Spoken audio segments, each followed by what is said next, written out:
Fala, meus amores! Como é que vocês estão? Mais um episódio dos Irmãos Dias Podcast aqui pra vocês. Hoje nós trouxemos uma pessoa que é muito querida na internet. Todo mundo gosta. A gente vai até falar uma coisa que... A primeira pergunta, inclusive, que é ele, o Sérgio Sacani. Mas antes de apresentar ele, que é em cadeira cativa... André Dias, tudo bem? Fala, galera! Bem-vindos a mais um episódio aqui do Irmãos Dias Podcast. Hoje trazendo aqui um dos maiores influenciadores da televisão, do YouTube, enfim, de todas as mídias sociais, que é o Sérgio Sacani. Vocês que gostam muito dele, ele já veio aqui, né? Foi um sucesso o nosso episódio do Irmãos Dias Podcast. E hoje a gente vai falar de muita coisa que tá acontecendo no mundo, né, Carol? Muita coisa. E vamos falar também. Vamos deixar aqui, fica até o final aí, viu, criatura? Você vai gostar bastante desse episódio. Mas antes, vamos falar do nosso... Temos um parceiro hoje, temos nosso especial. Patrocinador, o Investidor 10. Gente, você que tá aí, quer estudar. Poxa, Carol, André, eu quero estudar de forma mais simples, mais prática, entender os conceitos, né? De fundos imobiliários, ações, até mesmo ativos no exterior. Nós trouxemos aqui, a gente usa em todas as nossas redes, o Investidor 10. Tá certo? É um site muito completo, né, André? E gratuito, inclusive. Muito bacana. Lá também você vai conseguir, além de fazer todos os seus estudos de ações, fundos imobiliários e ativos no exterior, dá para você consolidar sua carteira gratuitamente. É muito legal, tá? Para você que tá com dúvida, poxa, eu vou comprar, vou vender, eles têm um consolidador de carteira muito legal. Então acesse agora mesmo o QR Code que tá aqui na tela, ou também o link aqui na descrição e use o nosso link que tá aqui para você ajudar o nosso podcast e acesse o site Investidor 10 para fazer todos os seus estudos. E mais um detalhe, Carol, já um aviso aqui para nossa turma, né? Cobraram muito a gente sobre um curso de ações, fundos imobiliários, para quem está começando com um preço muito acessível. Então nós temos agora um guia prático para você. Nós vamos deixar aqui também o QR Code para vocês e aqui embaixo o link para você acessar. Um guia prático para você que está começando e vai começar a investir corretamente, vai conseguir alcançar os seus 10 mil reais e depois muito mais do que isso, né, Carol? Exatamente, pessoal. Do 0 aos 10 mil, a gente tá aqui para vocês, tá certo, meu amor? Um guia prático, completinho. Para você começar, tá aqui, como o André falou, todas as informações. Mas agora, Serjão dos Foguetes. Serjão, como é que você está? Tudo bem, muito bem. Aliás, obrigado por terem me convidado aqui de novo, foi muito legal, né? Aquela vez o André não tava, né? É verdade, eu falei, não, o Serjão vai ter que voltar para eu estar aqui. Então tamo aí, pra gente trocar essa ideia, foi muito legal e obrigado aí pelo convite de novo. Serjão, vamos falar aqui já de cara, André. Porque nós tivemos uma pessoa que veio aqui. Polêmica no ar, hein? O Hindenburg. Grande Hindenburg. Grande Hindenburg. E ele falou o seguinte: o Serjão me corta. Tem uma hora que parece que tem um QI bem alto. Me boicota, Me boicota das redes e tudo. Sérgio, o que acontece? Não, um abraço pro Hindenburg aí. Nunca boicotei ele jamais, viu? Jamais. Eu vi aí o episódio e tal. Pra falar a verdade, eu nem conheço ele, né? Então, assim, como que eu vou boicotar alguém que eu nem conheço, né? E o pessoal vai lá, já pediu para eu chamar ele, o pessoal chegou a entrar em contato, ele falou que mandou um e-mail que eu não respondi, eu não recebi e-mail nenhum dele, não sei se alguém lá no meu estúdio recebeu, mas acho que não também, mas eu acho ele muito legal, gosto muito dele, entendeu? É um cara muito inteligente, joga xadrez e tal, tem umas ideias muito legais e eu não tenho absolutamente nada contra ele, viu? Nada contra. Ele falou, não, porque você é de uma panelinha. Meu, uma coisa que eu não sou, Hindenburg, de panelinha. Aliás, a panelinha me odeia aí. mas não tem nada não, entendeu? Ele falou, que eu boicoto. Quem sou eu pra boicotar, cara? Que isso? Não... Eu acho que ele ficou chateado de você não chamar ele pra gravar pro seu canal, alguma coisa assim. Lembrando que o Hindenburg é considerado o maior QI do Brasil, né? Ele teve aqui entrevista com a gente. É um cara extremamente inteligente, mas tá chateado com o Sergião. Tá chateado, e nós estamos aqui numa missão de levantar a bandeira, fazer as pazes. Não, já fizemos essa missão. A gente é justo, Sérgio. Você já conhece. Ó. Nós chamamos, tá certo? Nós chamamos o Sergião, que topou na hora, e o Hindenburg, que não quis. Então, porque falou, tal. Nós deixamos aberto aqui, tá certo, pessoal, o canal. Mas o Hindenburg arregou. Não veio dar arregada. Então, André, nós vamos deixar aqui, porque o pessoal fica aberto espaço, a gente quer ver o que a gente é igual coração de mãe, sempre cabe mais um. E eu quero conversar com ele, sim, entendeu? Eu não sei, porque o pessoal vai mandando sugestões e tudo. E tem uma coisa também, né? Que o meu podcast hoje, Sem Fim, eu diminui muito o número de convidados, entendeu? Até para explicar pro pessoal, né? Hoje eu faço 3 programas durante a semana e só um, na verdade, que é com convidado. Os outros 2 eu faço sozinho. Um é de notícia e um é de um tema específico que eu ponho lá no Instagram, a galera meio vota e eu fico falando de um tema. E porque a gente foi notando com o passar do tempo, negócio de podcast, que começava a ter só muito convidado, e o pessoal vinha com perguntas muito específicas de o que é um buraco negro, como que é isso? Fala um pouco sobre vulcão, que é a minha área, né? Fala um pouco de terremoto. Aí eu falava, caramba, e achar pessoas muito específicas para falar desse tema é muito difícil. Eu falei, quer saber? Então eu vou fazer o programa sozinho falando disso. E como deu certo, aí a gente deu uma diminuída no número de convidados. E aí tem uma listinha lá, mas ele sempre teve na lista, desde o começo, na verdade, entendeu? Então, cara, tá aí aberto, Edimburgo. Se você quiser ir lá trocar uma ideia, cara, será um prazer pra mim. Ô, Sérgio, Gosto você muito. tocou no assunto que vulcão, que é o seu tema aí principal, ou um dos temas, né? No Brasil, a gente tem algum vulcão, e algum vulcão que eu poderia, de certa forma, oferecer algum risco? Uma Não curiosidade, que eu não sei, né? Não tem. O Brasil, ele tá no... O Brasil, né? Primeiro que o Brasil tá no meio de uma grande placa tectônica, que a gente chama, né? Que é a placa da América do Sul. Vulcões, normalmente, tirando em alguns casos muito específicos, que é o caso do Havaí, por exemplo, mas os vulcões, eles dão em borda de placa. É onde uma placa entra em contato com a outra. Então, por exemplo, o Chile, se você fizer proporcionalmente a área do país, o Chile é o país que mais tem vulcão.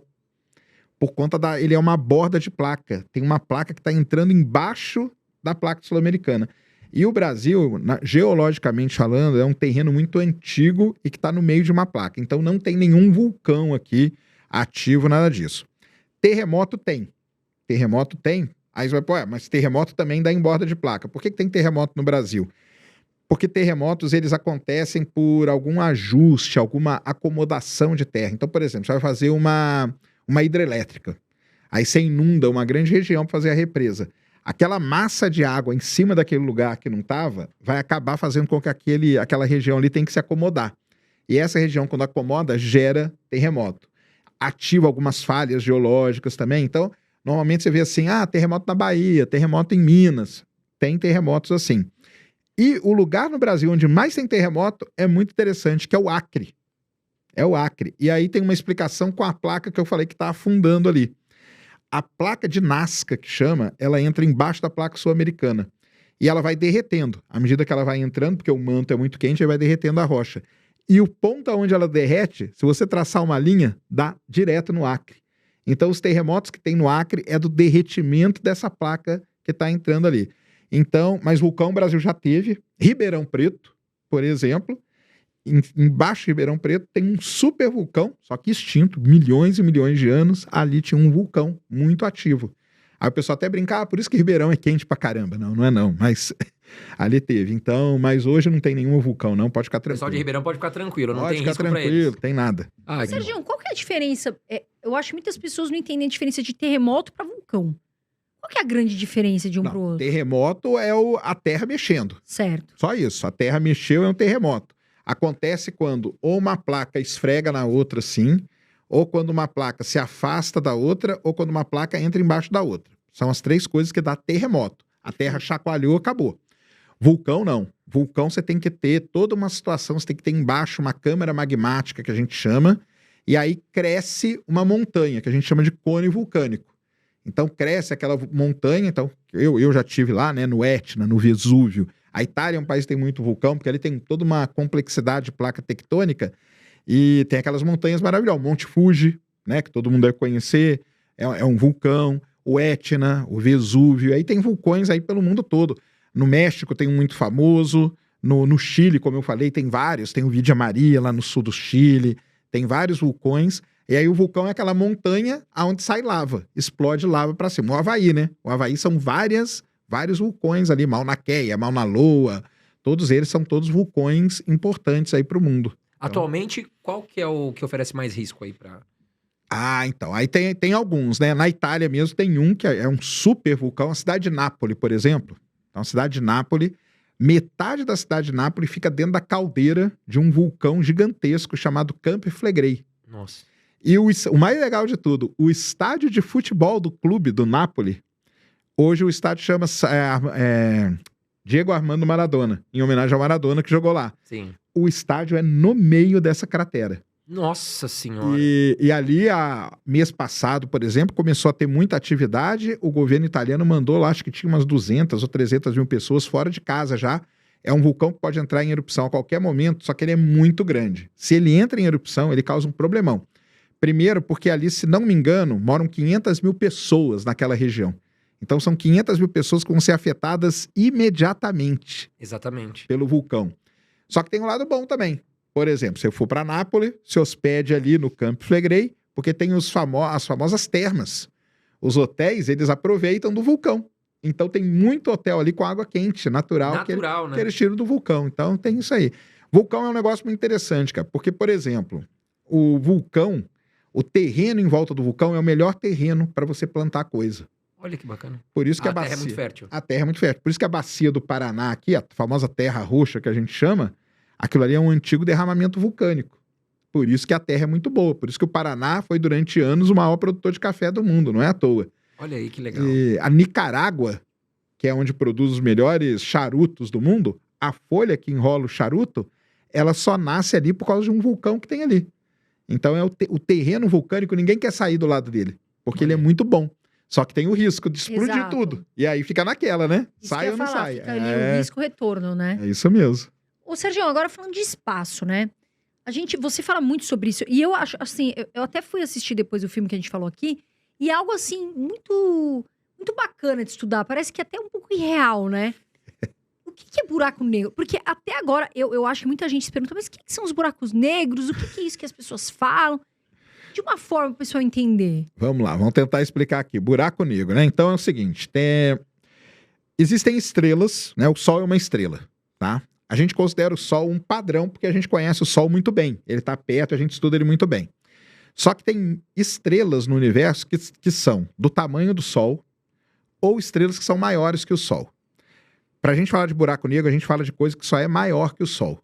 Então, se uma estrela ela tem acima de 8 vezes a massa do Sol, ou seja, uma estrela bem grande. Uma estrela, como que ela vive? Ela vai queimando combustível. Então, o Sol agora ele está queimando hidrogênio, que a gente fala. Queimar não é o nome mais certo, mas ele está fundindo. Ele pega 2 átomos de hidrogênio, colide e gera um átomo de hélio. Então, o Sol, no decorrer da vida dele, ele vai queimar todo o hidrogênio, depois o hélio, carbono, oxigênio, tem toda uma sequência. Todas as estrelas são assim.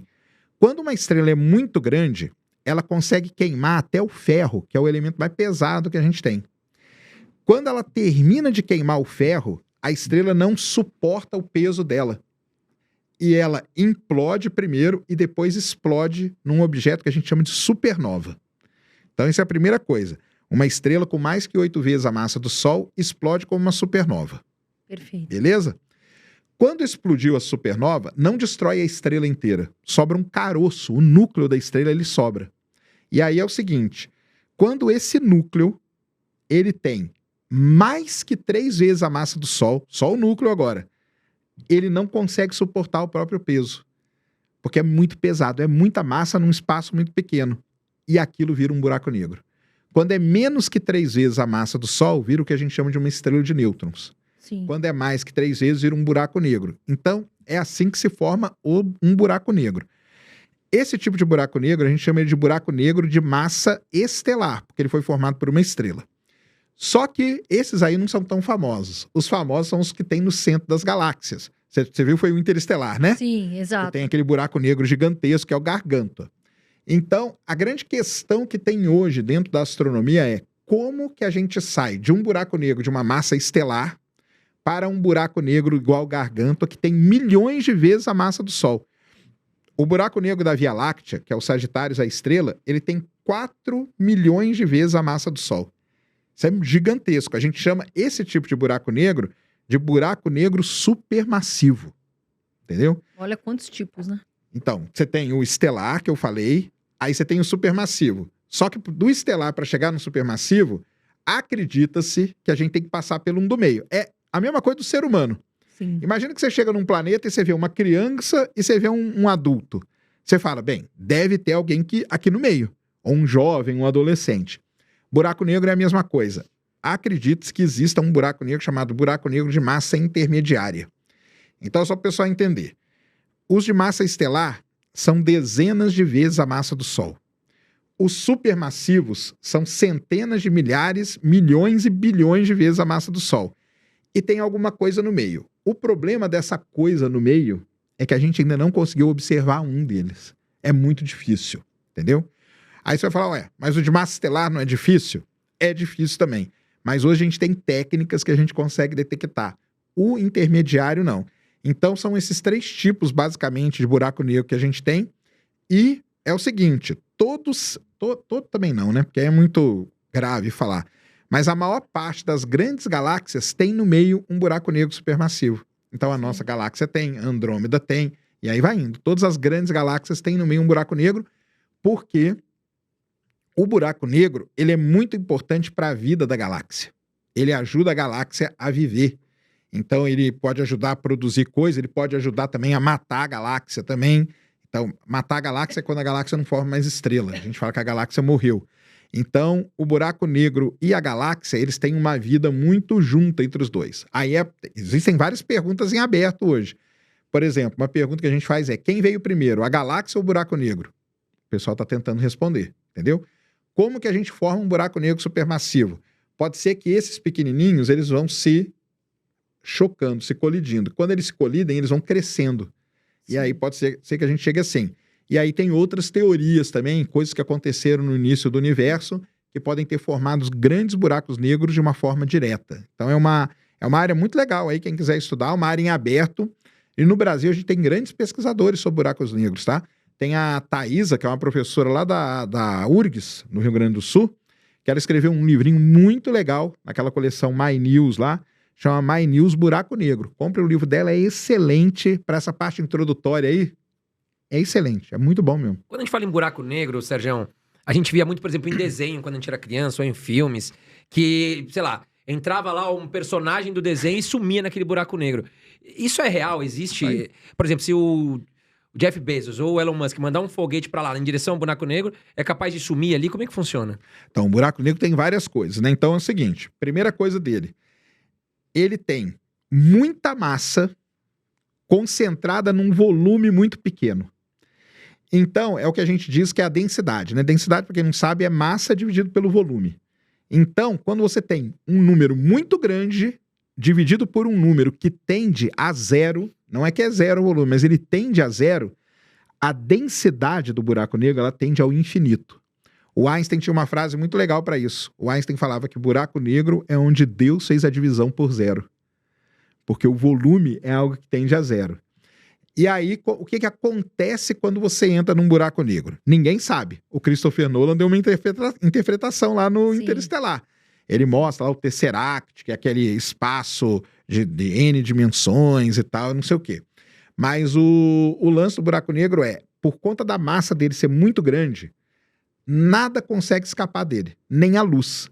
A luz é a coisa que anda mais rápido no universo. Então, a velocidade, para você sair da Terra, você tem que mandar uma nave a 40 mil quilômetros por hora. Aí você tira a nave da Terra. Para você sair do buraco negro, você tem que viajar mais rápido que a luz. Só que nada viaja mais rápido que a luz. Então, isso aí que você falou é um paradoxo que tem. Chama-se paradoxo da informação. A gente diz, usando aí as coisas da física e tal, que a informação no universo, ela nunca é perdida. Porém, se eu mandar uma nave para dentro de um buraco negro, ela nunca vai poder mandar o sinal para fora para mim. Então a gente tem um paradoxo da informação. Ou seja, não tem como chegar as informações daquela nave. Então eu nunca vou saber o que tem dentro do buraco negro. Eu ia até te perguntar, mas então não tem resposta. Se uma nave entrar ali, o que acontece, né? Não dá Eles pra vão saber. ficar ali flutuando, ou tem alguma coisa, tem vida ali, não dá pra saber. Ninguém sabe o que tem dentro de um buraco negro. A gente fala que existe uma singularidade, que é essa divisão onde a coisa tende a zero. E aí cada um dá uma interpretação. Assistam o Interestelar aí, ó, que tá fazendo 10 anos esse ano, na verdade. Vai até voltar pro cinema, viu? Baita filme. Baita filme. É longo, mas vale muito a pena, né, Sérgio? Vai se conectando ali muitas coisas. E o Nolan, ele dá uma explicação pro que tem dentro do buraco negro. E sobre as estrelas, Sérgio, qual a importância das estrelas pra nós, né, no planeta Terra? E como é que se forma uma estrela? Como é que nasce uma estrela? Boa. Bem, a estrela pra nós é fundamental, né? Porque se não fosse o Sol, a gente nem tava aqui, né? Sim. O Sol que dá energia pra gente. E, além disso, lembra que eu falei da supernova lá? Sim. Existe uma frase do Carl Sagan muito famosa e muito legal que diz que nós somos feitos de poeira de estrela. Por que existe essa frase? A supernova, que é aquele objeto que eu falei que ele implode, depois explode, ele é formado quando uma estrela de grande massa queimou até o ferro. Então, todos os elementos químicos que a gente conhece até o ferro, eles surgem da estrela. Então, o cálcio que está no nosso osso, Potássio. o potássio, o ferro que está no nosso sangue, o ferro que está no nosso sangue vem de onde? Da estrela. Cobre também. Cobre, Todos todos os elementos, todos eles, todos enxofre, carbono, é formado aonde o carbono? No coração de uma estrela. Então, a estrela, primeiro que ela é fundamental para a gente existir. O Sol, mais importante ainda, porque o Sol é que dá energia pra gente, luz, calor e tudo, que se não fosse o Sol também a gente não estava aqui. Isso é muito legal, porque se a gente vivesse num sistema que uma estrela fosse maior que o Sol, provavelmente a gente não estaria aqui. E num sistema com uma estrela menor que o Sol, também provavelmente a gente não estaria aqui. Porque nós, os seres humanos, para a gente viver, a gente tem que estar nessas condições que a gente está aqui, são ideais, né? Como que surge uma estrela? Então, uma estrela é o seguinte: você tem aí pelo universo grandes nuvens de poeira, poeira mesmo, poeira, igual a poeira da sua casa, tá? O pozinho da sua casa, e gás, que é basicamente hidrogênio, tá? Então, você tem uma grande nuvem de poeira e gás ali. Acontece alguma coisa, e esse alguma coisa está ligado com a supernova de novo. Quando a supernova explode, ela gera o que a gente chama de uma onda de choque. Quando essa onda ela passa por essa nuvem de poeira e gás, ela começa a aglutinar essa poeira e esse gás. Então tá tudo separado, a poeira e o gás tudo solto aqui, ela começa a aglutinar aquilo. Aquilo começa a ganhar, a ficar maior, a ganhar massa, vai ganhando massa, vai ganhando massa. À medida que vai ganhando massa, aquilo ali começa a girar, porque tem um negócio na física que chama momento angular. Então ele começa a girar por conta do momento que ele vai ganhando. Essas coisas vão aglutinando e ele vai girando, e é assim que nasce uma estrela. Uma estrela nasce desse jeito. Aí, ela vira uma protoestrela, que é o início de uma estrelinha, e aí, à medida que ela vai agregando massa, ela vai crescendo até um certo tamanho. Então, o Sol, ele cresceu até ser desse tamanho que ele é. Tem estrelas que são muito maiores que o Sol, porque agregaram muito mais massa. E uma outra coisa legal quando as estrelas nascem é que as estrelas nunca nascem sozinhas. Quando essa nuvem, normalmente ela forma 20, 30, 200, 1000 estrelas de uma vez. Então o Sol tem várias irmãs gêmeas aí pelo universo. E é uma área muito legal de pesquisa. Aqui na Universidade de São Paulo tem um professor que pesquisa isso. Ele procura as irmãs gêmeas do Sol. É muito difícil de achar, muito difícil. Porque à medida que elas vão crescendo, elas vão se soltando dessa nuvem e vai uma vagando para cada lado. Só que elas estão por aí. Então o pessoal procura essas irmãs gêmeas. É uma área muito legal. E como que você procura uma irmã gêmea? Bem, um gêmeo, ele é igualzinho ao outro, né? Então uma estrela gêmea, ela tem que ter a mesma massa, a mesma idade e a mesma composição química. Então a porcentagem de cada elemento tem que ser a mesma. Aí você encontra essas irmãs gêmeas. Hoje a gente tem algumas candidatas às gêmeas solares. E por que é importante encontrar a gêmea solar? Porque se uma estrela é igualzinho o Sol não tem um monte de planeta? Sim. E não tem a gente? Teria outra galáxia, entre aspas. Pode ser que tenha uma gêmea do Sol, pode ser que tenha a mesma condição que a o Sol. nossa. E a gente pode ter planetas ali, e quem sabe será a vida alguma coisa. Isso Então, que eu ia te falar, Sérgio, porque se a gente tem outro... eu ia complementar com isso. Se a gente tem uma expectativa, vamos dizer, até em estudo, de ter uma outra estrela parecida com o Sol, então você diria que a gente tem outras vidas, né? Outras vidas fora daqui, da nossa galáxia? Você acredita em vida fora, né? Do planeta Terra, né? Do planeta Terra? essa aí que é a pergunta polêmica. Eu fiquei pensando, como é que será que... Então vamos lá, né? Vida no universo. Então vamos lá. A gente acha que... Então vamos partir desse princípio, né? Que existem várias estrelas que são gêmeas solares, porque nasceram no mesmo lugar. Pode ser que elas tenham um planeta, mas pode ser que elas não tenham, porque o desenvolvimento de planetas ao redor de estrela é uma outra coisa que tem que acontecer com a estrela. Ela tem que ter um excesso de poeira, essa poeira começa a orbitar a estrela e começa a aglutinar e começa a formar os planetas, tá? Sim. Então, vida no universo, né? Eu tenho até uma apresentação que eu faço aqui no teatro, já fiz aqui no Teatro Gazeta várias vezes. A apresentação é: será que estamos sozinhos? Porque essa é uma dúvida que a gente tem desde o dia que o ser humano começou a pensar como ser humano. Será que existe um outro ser humano em algum outro lugar do universo, né? Eu, particularmente, é uma crença minha, não devia ser, mas eu não acredito. Eu acho que uma vida inteligente assim, igual nós, não tem. Mas vida, eu acho que tá cheio. Vida microbiana, micro-organismos e tal, eu acho que tá cheio por aí. Por que que eu acho que não vai ter uma vida assim, igualzinha à nossa? Ou inteligente, evoluída, como o pessoal queira chamar. Porque as condições para essa vida nossa aqui existir, elas são muito únicas, entendeu? Sim. Então o pessoal fala assim, mas o universo é infinito. Beleza. Mas vamos lá. Você precisa ter uma estrela parecida com o Sol. Beleza. Pode ser que tenha as gêmeas aí solares que eu falei. Mas aí você tem que ter planetas. Aí a gente já não sabe se elas têm. Tem que ter um planeta que seja parecido com a Terra. Que seja rochoso, que tenha atmosfera e tal. Que tem que ter vários planetas também. Porque Júpiter, por exemplo, ele ajuda muito a proteger a vida na Terra. Muito asteroide que era vindo para bater na Terra, Júpiter segurou. Ou bateu em Júpiter ou ficou orbitando ele. Então tem isso também. Tem funções. Tem que ter uma lua grande. A nossa lua aqui, ela é a 5ª maior lua do sistema solar em tamanho, mas ela é a maior lua em tamanho proporcional ao planeta. Então a nossa lua ela é muito grande. Isso é muito bom. Por quê? Porque ela protege também, e além de proteger, ela deixa a Terra equilibrada. Então a Terra tem uma rotação, né, de 23,5 graus. Esse ângulo de rotação, aí tem as estações do ano. É muito graças à Lua. Se não tivesse a Lua, talvez a gente girasse assim, ó. Aí ia ser muito difícil ter vida.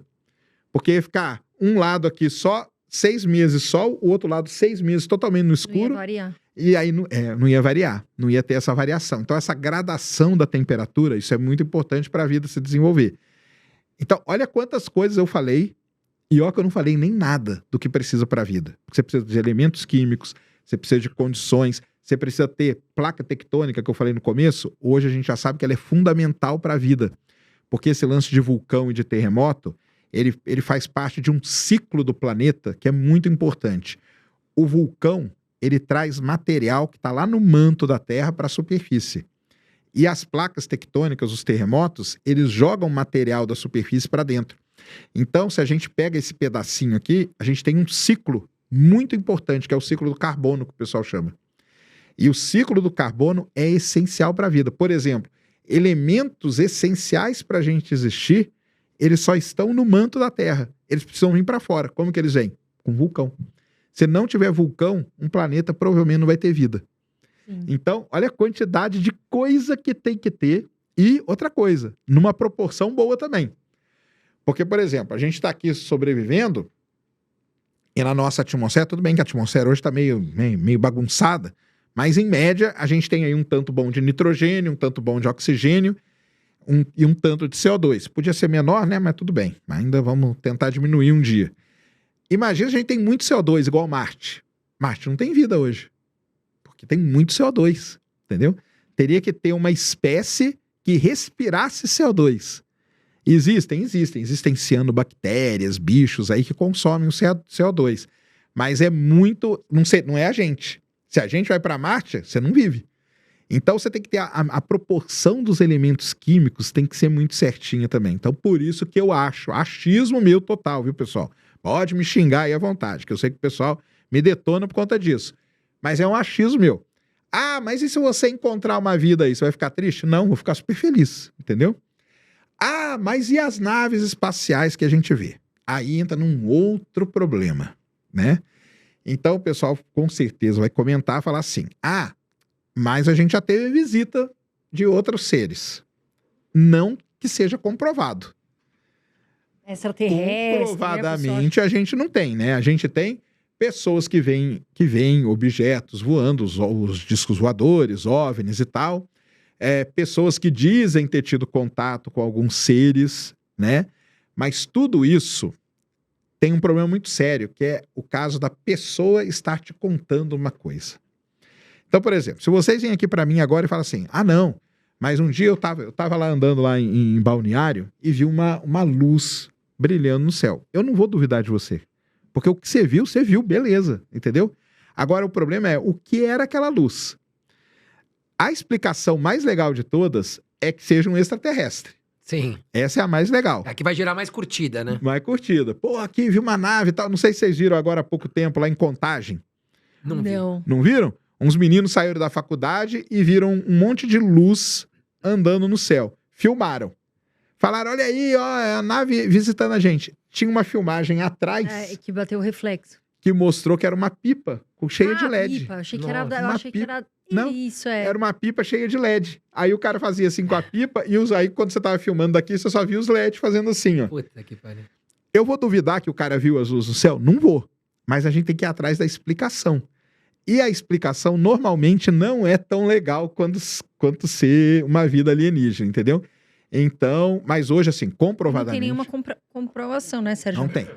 E hoje, até para o pessoal entender, né? No momento de hoje, 2024 ainda, não tem nenhuma comprovação de que exista qualquer tipo de outra vida no universo. Nem micro-organismo, nem bactéria, nem nada. O que a gente tem são alguns lugares, por exemplo, as luas de Júpiter. Tem uma lua em Júpiter que chama Europa. Ela tem um oceano bem protegido embaixo dela, água, que já tá bom. Provavelmente ela tem os elementos que precisam para a vida existir. São 6, a gente chama de CHOMPs. Carbono, hidrogênio, oxigênio, nitrogênio, fósforo e enxofre. Esses 6 elementos, mais água e mais energia, formam a vida. Então, tem uma lua em Saturno, que chama Encélado, ela pode ter vida, e uma lua em Júpiter chamada Europa, tanto que agora, no dia 10 de outubro, nós vamos lançar uma missão para a Europa, chamada Europa Clipper, que vai lá para tentar ajudar a gente a entender esse objeto. Porque ele é um dos maiores candidatos a ter vida microbiana. Mas não tem problema, já é vida de qualquer jeito, tá? Aí fica a dica aí, ó, assista um filme, que você gostou do Interestelar, vou te dar outra dica. Europa Report. Europa Report. Assista lá, que é um filme muito legal e fala sobre vida em Europa, que é algo que a gente acredita que possa ter. Ô, Sérgio, qual que é a diferença da NASA, da empresa do Jeff Bezos e também da empresa do Elon Musk? Nós temos essas 3 grandes empresas que lançam foguetes aí, vamos dizer assim, né? Vamos colocar a NASA como uma empresa também. Do governo americano, creio eu. Qual dessas empresas que vai fazer essa... Vamos lá. Qual dessas 3 grandes nomes aí que vão fazer essa pesquisa nessa lua? E qual que é a diferença, então, entre elas? Qual que você acha mais importante também? Então, vamos lá. Isso aí é muito legal, cara, porque isso aí leva a gente... Aliás, vocês que mexem com a área de negócio, é até importante, porque o espaço hoje... Existe um negócio muito legal chamado Space Business, entendeu? Você mandar coisa para o espaço virou um negócio. Então, vamos lá. Até 2010, mais ou menos, a gente chama que o espaço era um negócio chamado Big Space. O que é o Big Space? O Big Space ele era dominado pelas agências governamentais. Então, NASA, Agência Espacial Europeia, Agência Espacial Japonesa, Agência Espacial Indiana, Agência Espacial Chinesa, canadense, brasileira, embora brasileira a gente deixe de lado por enquanto. Mas só as grandes agências é que tinham capacidade de ter um foguete e mandar um satélite para o espaço. Então a gente chama esse período da exploração espacial de Big Space, que é a década de final da década de 50, 60, 70, 80, 90, início dos anos 2000, era só dominado por agências governamentais. Eram essas agências que mandavam em tudo. Os satélites eram gigantescos, são satélites de toneladas, 3 toneladas, 5 toneladas, coisa grande. Aí, o que aconteceu com o passar do tempo? As coisas foram se desenvolvendo, os satélites começaram a diminuir de tamanho. O que um satélite de 5 toneladas fazia, hoje eu consigo fazer com um satélite que é do tamanho de uma caixa de sapato. E aí, eu não precisava mais de um foguete gigantesco para lançar um satélite do tamanho de uma caixa de sapato. Eu poderia ter um foguete um pouco menor para fazer isso. Beleza. Isso aí foi um negócio que começou a surgir. Nos Estados Unidos surgiu uma empresa, muito antes da SpaceX, chamada ULA. Essa empresa ULA, ela é uma junção de 2 grandes empresas americanas. Uma chamada Lockheed Martin. Para quem não conhece, a Lockheed é a empresa que faz os caças famosos americanos, é uma empresa grande no setor militar. E a Boeing, todo mundo conhece. Então essas 2 empresas criaram a ULA, que existe até hoje. A NASA, ela teve o programa do ônibus espacial, que era aquele foguetão gigantesco, e aí vamos colocar um número. Cada lançamento do ônibus espacial custava 1,5 bilhão de dólares. 1,5 bilhão, guarda esse número aí. A NASA teve 2 grandes acidentes. Morreram 14 astronautas. Então, vamos lá. O ônibus espacial ele não era seguro E ele era extremamente caro. Entendeu? A NASA, então, fez o seguinte. Ela tomou a seguinte decisão. Eu, NASA, não quero mais cuidar da órbita baixa da Terra, que é até onde fica a estação espacial ali. Eu vou abrir este mercado para empresas. E é aí, nesse momento, que surge, por exemplo, a SpaceX. A SpaceX surge nesse exato momento aí. O Elon Musk, paralelo a tudo isso, ele era um cara que ele já gostava de espaço, um nerdão e tal, programava, não sei o quê. Ele, visionário, quando ele vendeu lá o PayPal e não sei o quê, ele pegou toda a grana do PayPal toda e construiu 4 foguetes. O Falcon 1, que a gente chama, que eram 4 foguetes. E ele provou para a NASA, no último lançamento, que ele era capaz de colocar uma carga no espaço. Quando ele provou isso para a NASA falou, opa, tá aqui, cara, vou te contratar. Entendeu? Então, você perguntou a diferença de empresa, né? A NASA a gente não considera uma empresa, ela é uma agência governamental. E ela contratou empresas para fazer esse serviço para ela. Entre elas, a SpaceX, entre elas a Blue Origin, que é do Jeff Bezos, entre elas a ULA, que eu falei, Astra, e aí tem centenas de empresas. É que a gente fala só dessa aí, que são as maiores mesmo. E ela, quando o Elon Musk provou isso, ele já ganhou um contrato de 2 bilhões de dólares com a NASA. Caramba. Meu Deus. 2 bilhões de Mas você dólares. imagina, o cara pegou toda a grana dele. 100 milhões. 100 milhões de dólares. 100 milhões. E investir em 4 foguetes. O cara tem que ser muito empreendedor e acreditar muito no que ele tá fazendo. E esse é o estilo do Elon Musk. Aliás, leiam aí a biografia do Elon Musk, do Walter Isaacson, que é sensacional. Tudo ou nada, né? Imagina se tá errado. Ele é assim. Ele é do zero, né? A característica principal do Elon Musk é all-in. Tudo ou nada, né? Tanto que o pessoal da empresa que joga pôquer com ele fala que a pior coisa é jogar pôquer com o Elon Musk. Porque toda vez é all-in. Ele é desse jeito. Ele pegou toda a grana que ele vendeu o PayPal e comprou e fez foguete. Caraca. Uma loucura. 3 deram errado, o último deu certo. Aí ele começou a vida dele com a NASA. Então a NASA, ela começou a falar assim, opa, legal, então levar carga para a estação espacial, o Elon Musk consegue. Será que vocês conseguem também levar astronauta para a estação? Que aí eu não preciso cuidar disso também.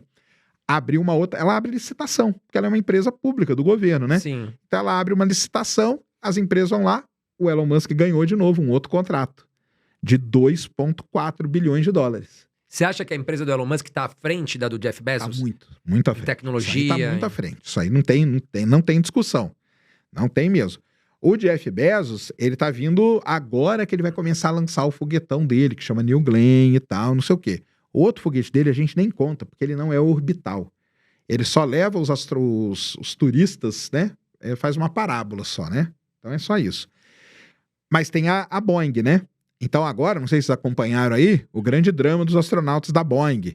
Os astronautas presos no espaço e não sei o quê. Vocês chegaram a ver essa coisa? Não cheguei a ver, eu não cheguei a ver. Foi bem falado. Foi bem falado, porque acontece? Nessa de mandar astronauta para a estação, porque, vamos lá, na carga não foi só a SpaceX que ganhou, tá? Uma outra empresa americana muito grande, chamada Northrop. O pessoal entender, o setor espacial ele é muito ligado ao setor militar. Tá? Então, se você pegar as empresas militares grandes dos Estados Unidos, Northrop Grumman, Lockheed Martin, ULA, Boeing, todas elas têm um braço espacial, que é aquele negócio que eu falei do Space Business. Todas elas têm. Quando foi mandar carga para a estação, não foi só a SpaceX que ganhou. A Northrop também ganhou e ela leva também. Só que o pessoal, a SpaceX é a mais famosa. Quando foi lançar astronauta para a estação, não foi só a SpaceX que ganhou. A Boeing também ganhou. No mesmo dia, as duas ganharam o contrato. Agora vamos lá. O contrato para a SpaceX foi de 2,4 bilhões de dólares. Para a Boeing foi de 4,6. Quase o dobro aí. Nesse período, a SpaceX já mandou 40 astronautas. E a Boeing mandou os 2 lá e não trouxe de volta. Meu Deus. Então, isso está gerando uma confusão, tanto que, não sei se vocês acompanham, as ações da Boeing despencaram. Ela trocou de CEO há 2 meses atrás, o CEO novo teve que entrar, porque virou uma crise gigantesca dentro da Boeing por conta disso, entendeu? Ela não conseguiu cumprir o que ela tinha que cumprir. Sim. Então é isso que acontece. Então você tem as empresas. A SpaceX, ela tá muito à frente, cara. A SpaceX, ela já lança muito satélite, entendeu? A gente aqui pode fazer um satélite e ir lá na SpaceX e lançar. A gente faz um satélite do tamanho de uma caixinha de sapato aqui e lança. A gente pagaria aí, hoje você consegue lançar um satélite com $50 mil, entendeu? Coisa que naquele big space que eu falei, era inimaginável. Quando essas empresas começaram a movimentar esse mercado, criou-se um novo nome. Então a gente divide a exploração espacial em big space e no new space. Então o new space é essa que é aberta, startups, empresas. Então, por exemplo, para quem não sabe, a gente não tem um satélite bom para fazer foto da Amazônia, para estudar queimada, por exemplo. Exato. A gente compra de uma empresa americana chamada Planet, que todo dia, às 10h30 da manhã, ela passa com a frota de satélites dela em cima da Amazônia. A gente vai lá e compra a imagem. A Planet é uma empresa pequena, entendeu? É como se fosse uma startup. Só que eles fizeram um satélite, colocaram o satélite é desse tamaninho assim, colocaram uma câmera muito boa nele, acabou. Ganhou uma grana comprando. E aí, só para terminar, lembra que eu falei que o ônibus espacial era 1,5 bilhão? Sim. Essa ULA, que é essa outra empresa, ela lança foguete também e custa 400 milhões. Aí você vai falar, poxa, já caiu bastante, né? O Falcon 9, que é o foguetão do Elon Musk, se você comprar ele hoje, novo, para lançar, 90 milhões. Nossa, muito mais barato. O E se custo é muito menor. E se você lançar num que já voltou, pode cair a 30 milhões. E essa briga que tem, né? Porque assim, as pessoas ficam se perguntando, foi o que você falou, o Elon Musk é um gênio, né? Praticamente, não só ele, como outros também. Por que o Lula, e até eu vi uma fala dele, porque, mas eles querem ir pra lá pra trazer vida pra cá, pra isolar os trabalhadores, pra não ter que trabalhar.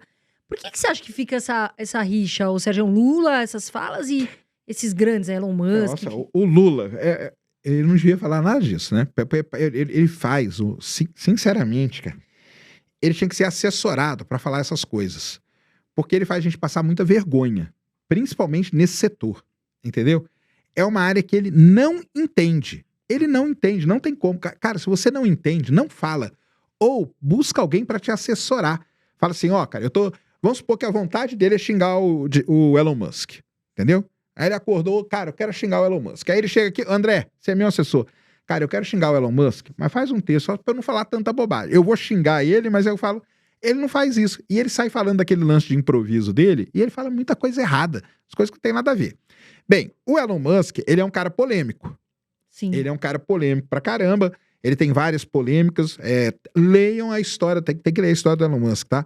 Aí, principalmente, ficou quando ele comprou o Twitter e tudo mais. O Elon Musk, ele teve 2 grandes problemas na vida dele. Um problema foi com o pai. Quando ele era criança, o pai dele batia muito nele, na mãe e tudo. Tanto que a mãe vai para o Canadá e depois que ele vem para os Estados Unidos, né? Eles moravam na África do Sul na época. E acontece tudo isso. E depois, o Elon Musk também tem uma outra coisa. Ele adora ter filho, né? Ele tem uns 11 filhos. Caraca, ele quer povoar o planeta. Um dos filhos dele, uma das filhas dele, na verdade, é o grande problema da vida dele. Que é a filha que virou homem. Sim. Entendeu?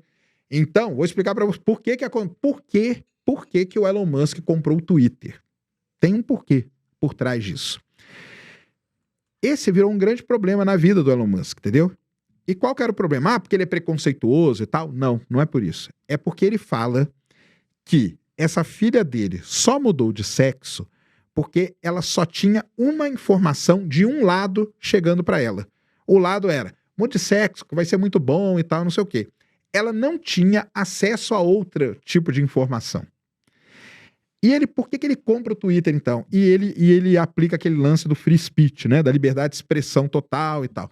Porque ele fala o seguinte, as pessoas têm que estar abertas ou prontas para receber todas as informações. E aí, ela decide o que ela quer ser. Ele fala assim, não teria problema a minha filha mudar de sexo se ela tivesse recebido informações de todos os lados e ela decidisse mudar. Beleza, foi uma escolha dela. Só que aí a filha dele também alfineta ele e tal, e não sei o quê, e rola uma coisa toda. Então o Elon Musk é um cara muito polêmico, tem muita polêmica envolvida nele. E tem a galera que não gosta de bilionário. Fala que bilionário não devia existir, tem todo esse papo aí e tal, porque eles concentram muita riqueza, não sei o quê, não sei o quê. Cara, vocês podem ficar, cara, se matar e ficar a vida inteira discutindo isso, vai existir, não tem outro jeito. O Elon Musk, ele trabalhou pra isso, entendeu? Ele tem esse estilo dele, que é o win. Ele podia ter perdido tudo nos 100 milhões lá, Os 4 foguetes podiam ter dado errado. Ninguém ia ouvir falar do Elon Musk hoje. Ninguém, entendeu? Você nem ia saber quem era Elon Musk. Só que daí ele deu certo. Ele contratou os engenheiros, ele contratou os caras certos, fez o foguete funcionar. Então, ele é um cara muito envolto em polêmica. O que o Lula fala é uma besteira, né? Por que é uma besteira? Porque o Elon Musk, em momento algum, ele quer encontrar vida em outro lugar. Porque o Lula fala isso. Aí os bilionários estão querendo encontrar vida em outro lugar para ir para lá, para deixar todo mundo aqui morrendo de fome. Não é isso. Meu Deus do céu, que ignorante. O Elon Musk ele não quer nem saber disso, ele quer lançar os foguetes dele lá quieto. Ele tem contrato com a NASA, entendeu? Ele tem vários contratos que ele tem que cumprir. Né, ele foi contratado pela NASA. O dinheiro, isso é uma coisa também que tem o outro lado também. O pessoal fala assim, tá vendo como que é bom ter uma empresa privada e não ser pública? Também tá errado. Porque quem dá dinheiro para Elon Musk é a NASA. A NASA tem contratos bilionários com a SpaceX. É muito difícil para nós aqui no Brasil entendermos isso, porque aqui a gente não tem o que seria mais próximo da relação entre a NASA e a SpaceX são as PPPs, parceria público-privada, que a gente tem algumas aqui no Brasil. Só que mesmo assim não é igual. Então é muito complicado para a gente entender isso. Lá nos Estados Unidos eles entendem bem, mas para a gente aqui você tem que dar uma estudada nesse sistema que eles têm lá.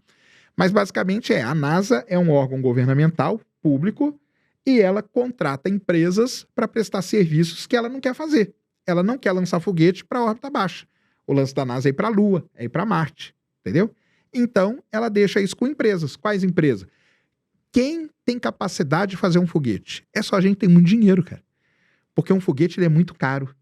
Você vai ficar anos da sua vida queimando dinheiro, literalmente queimando, porque você vai lançar o foguete, ele vai explodir. Estudar muito, tem que ter uma equipe excelente. Tem que contratar uma equipe muito boa. Então, assim, que pessoas e empresas no mundo que podem ter foguete? Só empresas de gente que é muito rica. Então, é isso que acontece. Por isso que é o Jeff Bezos, o Branson, o Richard Branson e o Elon Musk. Fora isso, são empresas de, sei lá, 60, 70 anos, que é uma Boeing da vida, que é uma Lockheed, que a Lockheed já ganhou bilhões fazendo caça para a Força Aérea Americana. A Boeing também. Então o pessoal tem que entender, não é tão simples, entendeu? É uma situação bem complexa, mas tem que entender isso antes de sair xingando. E o negócio do Lula, cara, ele tinha que ir atrás de uma assessoria. Um cara para assessorar ele, entendeu? Não tem problema, ele quer xingar o cara? Xingue, mas aí no resto, fale uma coisa que tem a ver, né? Porque as coisas que ele fala lá não tem nada a ver. E uma dessas vezes que ele estava lá na Suíça, e foi vergonhoso pro Brasil, porque ele é presidente, né, cara? Então, tipo, ele tá falando em nome do nosso país. Então, isso é um negócio que é muito complicado mesmo envolver nisso. E aí tem as brigas todas aí, né? Infelizmente, estamos sem o Twitter. Eu gostava muito. O que você achou dessa questão do Elon Musk e do Alexandre de Moraes? Virou briga de ego, né? Virou briga de ego. E agora um não quer deixar o outro... Agora não vai deixar, cara. Vai ficar esse puxa daqui, puxa de lá.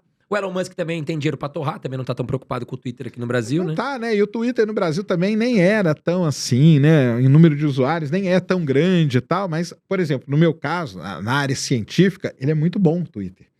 Porque tem muito cientista, trabalhos são publicados só ali, fotos de experimento, os cientistas conversam. É uma rede muito boa para quem gosta do espaço, então... Por exemplo, uma rede que tem bastante informação internacional, né, Sérgio? Internacional? Não, os lançamentos do Falcon 9, que é o foguete do Elon Musk, ele só transmite no Twitter. Ele não transmite mais no YouTube.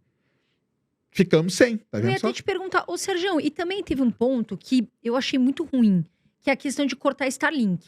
Porque, um exemplo, né? O Elon Musk deu de graça pro pessoal ali na tragédia do Rio Grande do Sul, infelizmente, que aconteceu, a internet. E tem outras maneiras também, tem outros lugares que não tem acesso, que ele, né, enfim, lugares que de repente aqui no Brasil são precários.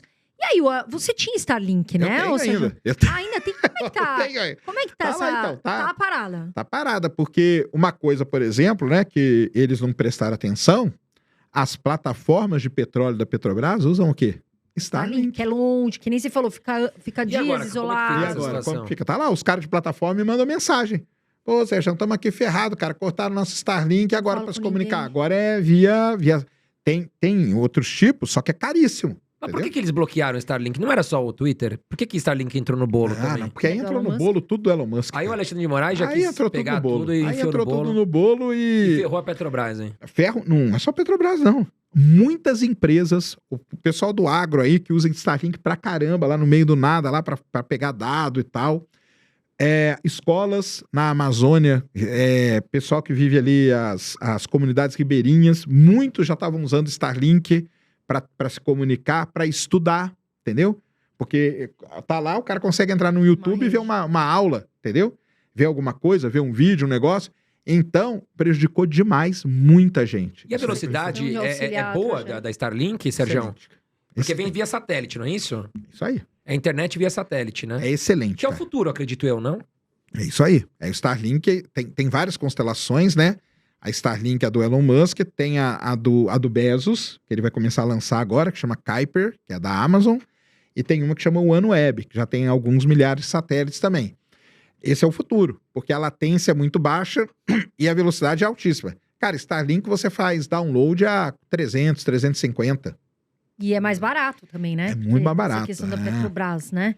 Não, atrapalha tudo, excelente. Não, atrapalha inteira. tudo. Atrapalha tudo. Eles ferraram muito, tem muita gente. Não é só o carinha que vai lá xingar no Twitter, não. Esse aí tá prejudicado. E não é só o cara que acessa o Starlink para divertir, não. Tem muita gente, empresas que foram muito prejudicadas com essa história aí. Muito. Você acha que vai voltar, o Sérgio, rápido? Eu acho que não. Particularmente. O Alexandre de Moraes é turrão, né? Se ele sair, pode ser que mude, né? Eu acho que não, porque virou briga de ego dos dois, entendeu? Ninguém quer baixar o braço agora, né? Exatamente. Quem é que vai baixar? Não vai. Também nenhum quer fazer as pazes com o outro. Não vai dar sinal de fraqueza. Sérgio, voltando à questão dos planetas, você acredita que algum desses planetas que a gente vem fazendo estudos pode começar a ter vida humana? Ou seja, a gente fala que daqui a pouco o ser humano vai morar pra lá, algumas pessoas vão ter casa em outros planetas. Se você acredita nisso, se estamos próximos, e qual seria esse planeta mais próximo da gente ter vida? Bora. Então vamos lá. Qual é o planeta que no sistema solar que a gente poderia um dia ir viver? É bem fácil a gente descobrir. Vamos lá, vamos descobrir junto. Ó. Mercúrio é muito ruim. É muito perto do Sol. Mercúrio tem esse problema que é dia ou é noite e tal. Mercúrio é complicado, temperatura altíssima e tal. Vênus, não dá para viver. Temperatura de 500 graus. Nossa Senhora. E a pressão atmosférica é 90 vezes a da Terra. Ou você morre frito ou você morre espremido. Você escolhe. Vamos lá para fora. Júpiter, Saturno, não dá porque é tudo planeta gasoso. Urano, Netuno é muito longe. De todos os planetas do sistema solar, só sobra um, que é Marte. E Marte tem várias características legais. O dia em Marte dura 24 horas e 40 minutos. Então a gente se adaptaria. Olha que legal. O nosso é 24 horas, 40 minutos a mais, não ia...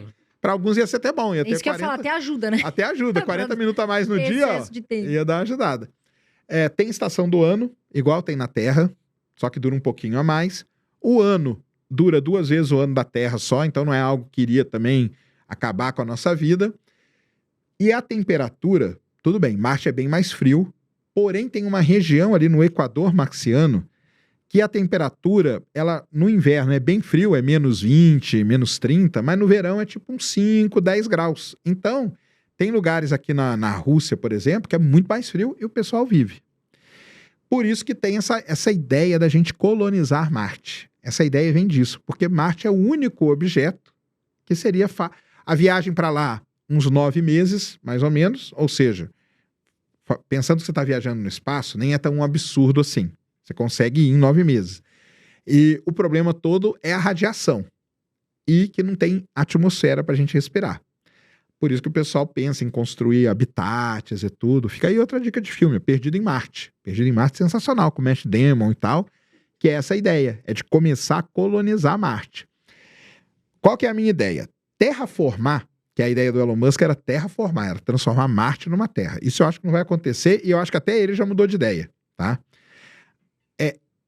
Colonizar, que é ter pessoas morando lá, eu acho que não vai acontecer, tá? Se acontecer, vai demorar uns, sei lá, 50, 60 anos. Agora, ir até Marte, explorar e tudo, isso eu acho que vai. Isso, acho que daqui uns 20, 30 anos a gente vai estar indo para Marte, entendeu? Agora, colonizar, morar lá, teria que ter muito desenvolvimento para isso acontecer. Um outro lugar no espaço que daria para a gente morar é a Lua, entendeu? Aí a Lua é pertinho, 3 dias de viagem. 3 dias de viagem é daqui para Salvador de ônibus. Então, Sim. dá para você ir. Só que... E na Lua também tem um problema de radiação, não tem atmosfera, teria que morar em habitats e tal. Pode ser que na Lua a gente consiga passar períodos mais longos, turnos, por exemplo. Então você vai lá, passa lá 2, 3 meses trabalhando, entendeu? E depois volta, e depois vai outra turma para lá e tal. Isso pode ser que aconteça aí até mais perto, talvez uns 15 anos mais ou menos. Vai lá na CVC, fecha um boletim, 10 Pode boletins e vamos passar um final de semana na Lua. Mas então, tem esse lado Algumas viagens turismo, turísticas, né? turismo, e tem uma estação espacial que eles estão querendo construir para você fazer isso. É, que bacana. Então, por exemplo, tem gente que tá querendo agendar casamento numa estação espacial. Aí você leva seus convidados todos, você casa na estação espacial e depois volta pra Terra. O problema é que quanto fica esse... Fica caro. Esse casamento. Ah, se você tem Fica bilionário que pagava pra ir ver o Titanic naquele puta risco, É. o risco ferrado, meu. É isso, sempre vai ter. Sempre vai ter uns Sempre vai doidos ter. querendo Tem pagar o pessoal milhões que de tem o dólares. dinheiro sobrando, né, Sempre Sérgio? tem, Falar, vou fazer alguma coisa Não, diferente. E tem uma coisa, a gente precisa desses caras, entendeu? Porque se esses caras começam a ir nessas coisas e começam a ir de uma forma um pouco mais rotineira, é o andar de avião. É porque ninguém vai lembrar, né? Mas antigamente, andar de avião era um evento. Avião não era pra todo mundo, não é qualquer um. Você saía daqui, vou em Congonhas agora e compro uma passagem. Não era assim. Andar de avião antes era um negócio, avião era caro pra caramba. Quanto mais perto da tecnologia tá nascendo, é tudo muito caro. E Entendeu? o risco mais alto também, né, Sérgio? Mais alto. Acredito eu que no começo ali os Sim, aviões eram um claro, risco caíam tremendo. direto e tal. Mas avião, já teve avião aqui no Brasil, galera, que tinha rodízio de churrasco, entendeu? Hoje eles não servem nenhum negocinho pra você comer, já teve rodízio dentro do avião. Então o avião era Só um bolachinha. evento. É, Aguinha e pronto. as pessoas se arrumavam pra Fumava ir dentro. pra ir no avião. Hoje não, cara. Você vai de Você qualquer jeito. fumava dentro do avião, né? Fumava dentro do avião. Aí o que aconteceu? Esse pessoal começou a viajar de avião, começou a cair a passagem. Hoje qualquer um viaja. No espaço, a gente acha que pode ser que aconteça a mesma coisa. Durante alguns anos vai ser algo só pra galera de muita grana. Aí você vai, casamento na estação espacial, sei lá, na casa dos centenas de milhões de Então, se me dólares. convidarem pra isso, paga Paga a toda a minha passagem, né? viagem. Manda pagando a passagem, a gente vai. Claro. Mas eu acho que Marte é o planeta que a gente deve não colonizar assim, mas pelo menos ir lá para poder explorar né? e conhecer melhores, com certeza. Ô, Sérgio, a gente tá vendo tantas queimadas pelo Brasil, chuva preta em vários estados e tudo mais. E aí a gente começa a se pensar, né? Até que ponto o ser humano não tá detonando a natureza. Você acredita que a gente possa ter uma extinção? O planeta Terra pode vir a acabar?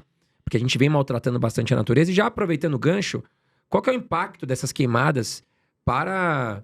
Que muita gente fala, mas tá queimando ali, tá queimando aqui, não dá muita bola. Mas qual que é o impacto disso pro nosso planeta? Tá. Então vamos lá. Primeiro, assim, acabar com o planeta nós não vamos. Nós vamos acabar com a nossa vida, entendeu? O planeta, ele continua. O planeta Terra já passou por 5 extinções em massa, que a gente chama. A última foi a dos dinossauros, 66 milhões de anos atrás. Bateu um asteroide gigantesco aqui, matou, mas o planeta tá aí. Sim. O planeta, ele vai sobreviver, tá? Então não se preocupe com o planeta, se preocupe com a gente. Porque a gente aqui... CO2, infelizmente, aumentando. CO2 vai aumentando. Cara, esse negócio de queimada aí é um negócio seríssimo, né?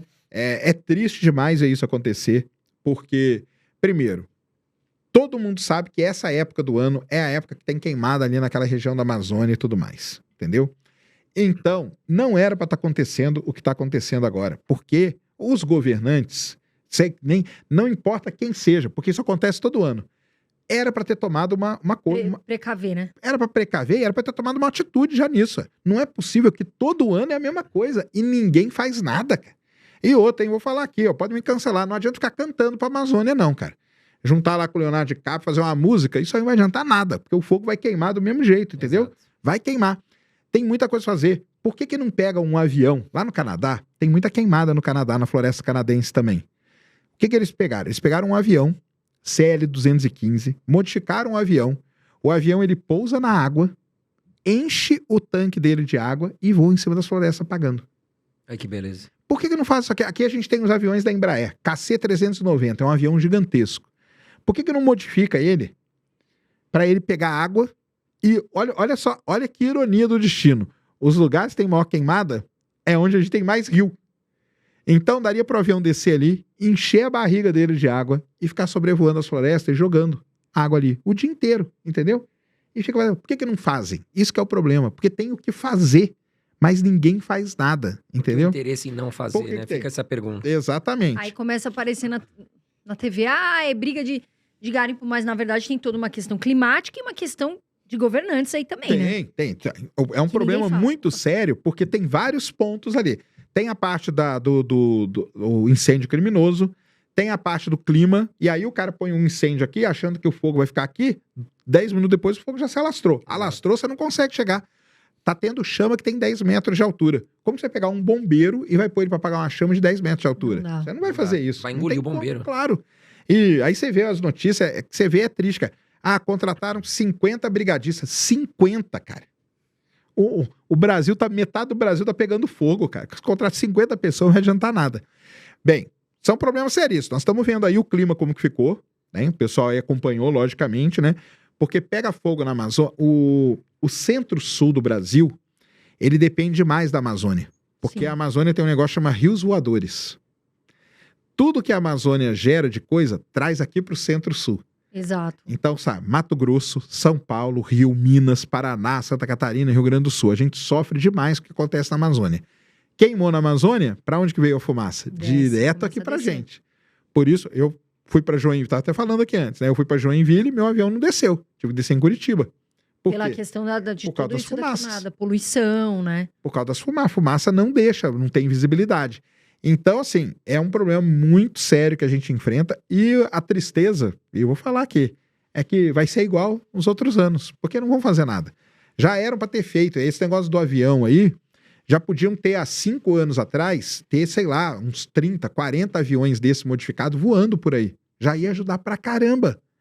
Tem muito mais efeito do que 50 brigadistas, entendeu? Exato. Não, é até, assim, incontestável, né? Como é que o bombeiro vai chegar lá com tudo isso que tá Fica acontecendo? batendo com aquele negócio, você mandou o fogo gigante lá e o cara. Não dá. E a área, né?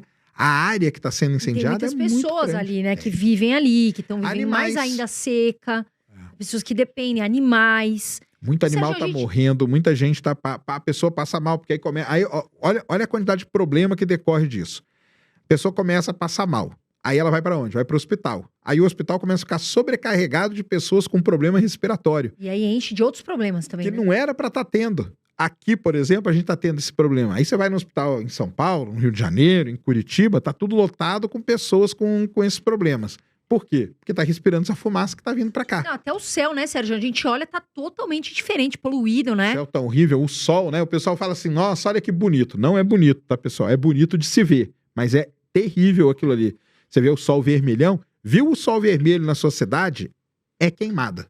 Ô, Sérgio, e tem risco, assim, deve ter, mas as pessoas se preocupam muito, assim, por exemplo, interior, tudo que tá acontecendo. A capital não sofre com essas queimadas tanto, né? Mas uma hora vai vir Não, pra mas a gente sofre algum sim, lugar. porque já É. tá, ela chega, eu não sei se vocês acompanhar, eu recebi semana Não é que não passada. sofre, né? Desculpa, Sérgio, até vou me corrigir. Sofre, mas tem outros lugares que estão sofrendo muito Ah, mais, sim. né? Mas semana Desculpa a minha passada, por colocação. exemplo, eu recebi no celular alerta aqui em São Paulo, queimada próximo da cidade. Pois é. Porque, não, o que você falou é verdade. Só que vai que começa a queimar, a queimada começa a chegar aqui perto. Sim. E aí, por exemplo, você para o aeroporto de Guarulhos, porque o avião não consegue levantar, tá queimando ali perto. As estradas Olha, ficaram paradas aqui no interior As de São Paulo, né? Não, aquela Parecia uma cena de final do mundo. tudo Mas parado. ali não foi criminoso, não, Sérgio? Cara, é isso que a gente tá falando, né? É uma mistura de fatores. Entendeu? Começa num ponto, aí Tem- pega o outro. Tem parte criminosa importante nisso.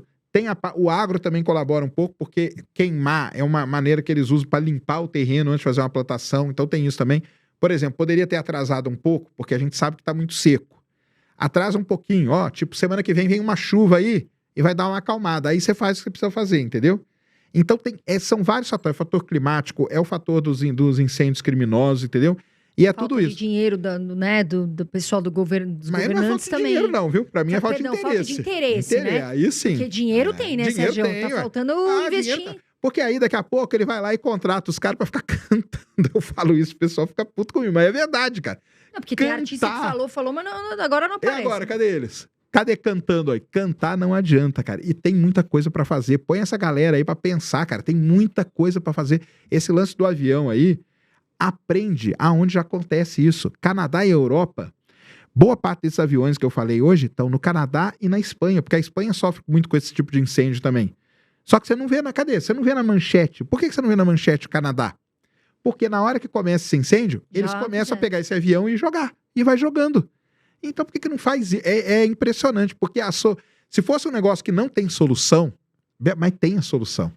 E tem a grana. E a gente tem a Embraer que tem os aviões, entendeu? Sim. Então dá pra Tá fazer. faltando investimento. A gente não tem tanto investimento, né, Sérgio, nessa parte espacial, de Não, pesquisa. espacial não tem nada, é zero. Aí é zero mesmo. Zero. Aí é total. A gente não tem, por exemplo, a gente não tem um satélite pra fazer uma foto da Amazônia pra gente entender bem aquilo ali. Que já ajudaria, inclusive, nesse Muito. assunto. Totalmente. A gente tem que fazer o quê? Comprar daquela empresa que eu falei, que é a Planet, comprar de uma outra empresa. Aí você gasta mais dinheiro comprando a imagem. Tudo bem, você vai precisar comprar porque você precisa estudar ali a Amazônia. Mas não podia ter um satélite nosso ali fotografando? Legal? A gente tem o Amazônia, só que o Amazônia 1 ele tira foto, é muito baixa resolução, entendeu? E se tem nuvem, ele não tira foto. Nossa, é complexo. Então, tudo é muito complicado. Mas é complicado, mas tem solução. Sim. Entendeu? E aí a pergunta que a gente faz, cadê o interesse, né? Que é o que vocês falaram, né? Por que não tem interesse de resolver isso logo? Aí fica a critério de vocês aqui também Coloca aí no debaterem comentário. aqui. Por que, Se que o governo matem aí no brasileiro não tem comentário. interesse em resolver as queimadas? Coloquem a opinião de vocês aqui para que a gente tente entender aí o que vocês também estão pensando. Não, eu tenho postado, eu posto assim, vamos arder no mármore do inferno. A galera fica lá me detonando. Eu falei, galera, vocês são sem cultura nenhuma. A Globo tinha uma novela que falava isso, lembra? Sim. A novela da Globo, não, vão arder no mármore do inferno. É isso, é isso. Se matem aí no comentário, que vai ser legal. Exatamente. Comentem o que está acontecendo. Por que o governo ou políticos não têm interesse em resolver essa questão se o Sérgio trouxe aqui solução Aí, super viável?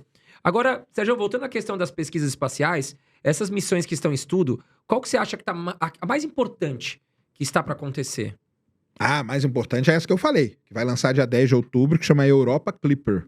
Que ela vai estudar essa lua de Júpiter chamada Europa, porque é um lugar que pode ter vida, entendeu? Então, ela vai ser lançada agora, mas ela só vai chegar em Europa em 2031. Nossa. É porque é longe, né? Lá em Júpiter Mas e aí tal. vai um astronauta, não? Não. Vai só uma sonda. Ah, vai só uma Só sonda. uma tá. sonda e vai ficar orbitando a Europa, fazendo vários estudos, fazendo imagens, coletando dados para a gente entender se a Europa tem as condições para existir vida. Se tiver as condições, eles querem lançar uma depois para tentar detectar a vida. Infelizmente, tem que ser por etapa, pessoal. Não dá para mandar uma logo, porque o equipamento que procura vida é muito caro. Então não dá para a gente colocar ele numa sonda sem saber se lá tem as condições para a vida. Então a gente faz por etapas as coisas primeiro. Mas essa para mim é a missão mais importante aí dos últimos, sei lá, talvez 5, 6 anos aí. Os astronautas cada dia menos estão indo, então. Você manda robôs, você manda ferramentas. Para longe sim, né? Os astronautas, a gente só vai na órbita baixa da Terra, que a gente chama, que é a estação espacial, que é 300 quilômetros. Aí em 2026, né, a NASA pretende pousar de novo na Lua. Aí beleza. Aí é o programa Artemis da NASA que é pousar na Lua em 2026. Mas por enquanto, como astronauta, a gente só tá indo na órbita baixa, que a gente chama. Tá? Então, os astronautas que nós temos, eu tô fazendo algumas perguntas até de leigo, né? Os astronautas que nós temos ali no time da NASA, no time do Jeff Bezos ali, do Elon Musk, eles ficam em campo, então. Eles estão ali na base. Não... Então, eles estão... E creio eu que são bem remunerados, né? Pra ser um astronauta hoje em dia. Não, ganha bem e tal. Mas é que o que acontece é o seguinte, a estação espacial, ela trabalha por turno. Ah, tá. Ah, sim. Entendeu? É um turno, você passa 6 meses na estação. Então, por exemplo, agora dia 24, isso vai antes, 24 de setembro, vai ter um lançamento de astronauta para a estação. Vão 2. E voltam 2. E aí depois voltam 2. E aí fica nessa, vão 2, volta 2, vai 4, volta 4. Então tem os turnos, mas sim, existe uma equipe de astronautas que ficam aqui treinando até chegar a hora deles irem para o espaço. Você sabe Isso aí uma média falou. de salário desse pessoal aí? Cara, Você- isso aí já me perguntaram várias vezes e a gente procurou. E até que não era tão grande, não. Entendeu? Se não me engano, ficava ali na casa dos $18 mil por mês, Eu entendeu? achei que era muito mais.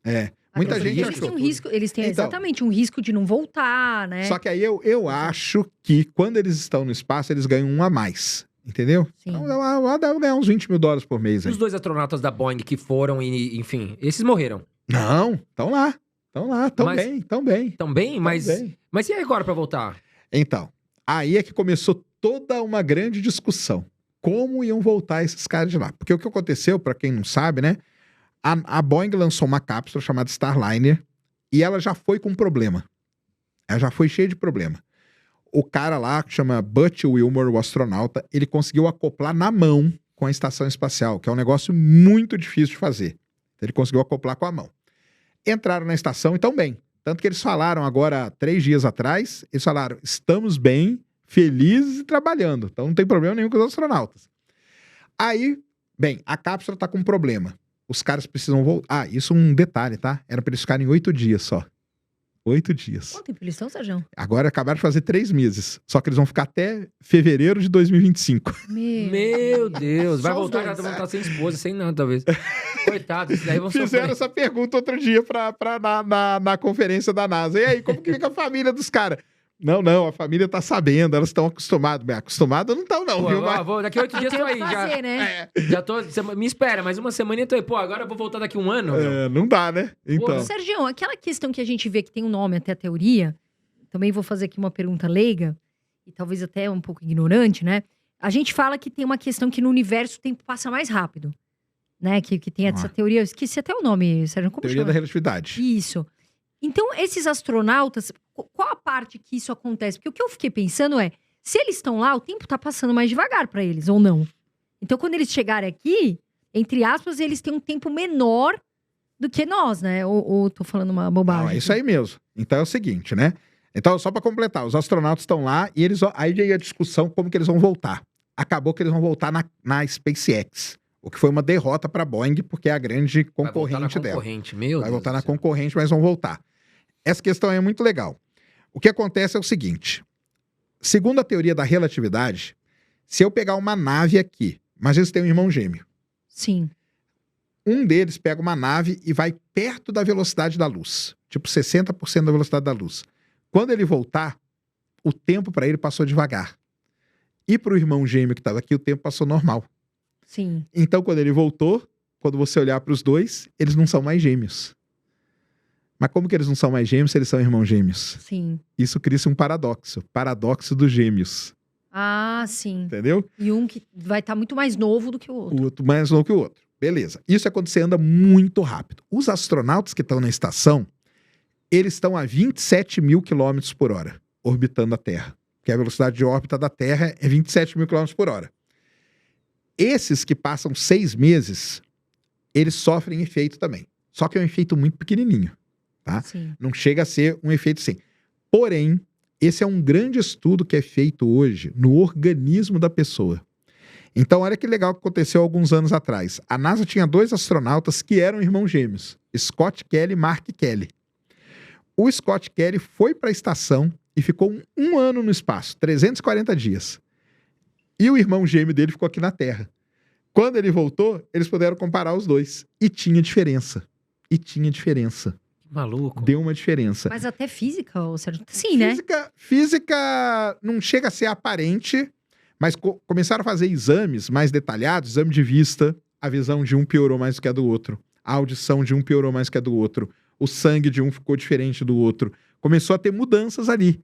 E eles conseguiram medir isso. Então isso aí Legal. acontece mesmo. O cara que fica rodando ali no espaço, se você ficar muitos e muitos anos, aí você vai começar a sofrer mesmo. Tanto Mas tem uma velocidade que seria mais rápida, sim. né? Aí, Entendi. velocidade relativística, que a gente chama que é perto da velocidade da luz. Ah, Aí cai no sim. paradoxo dos gêmeos que eu falei. Ah, sim. Mas Ô, Sérgio, acontece. quando a gente fala em guerra, claro, guerra é algo que ninguém gosta, que ninguém aprova, mas a gente sabe que tem muitas evoluções, principalmente na ciência, na astronomia.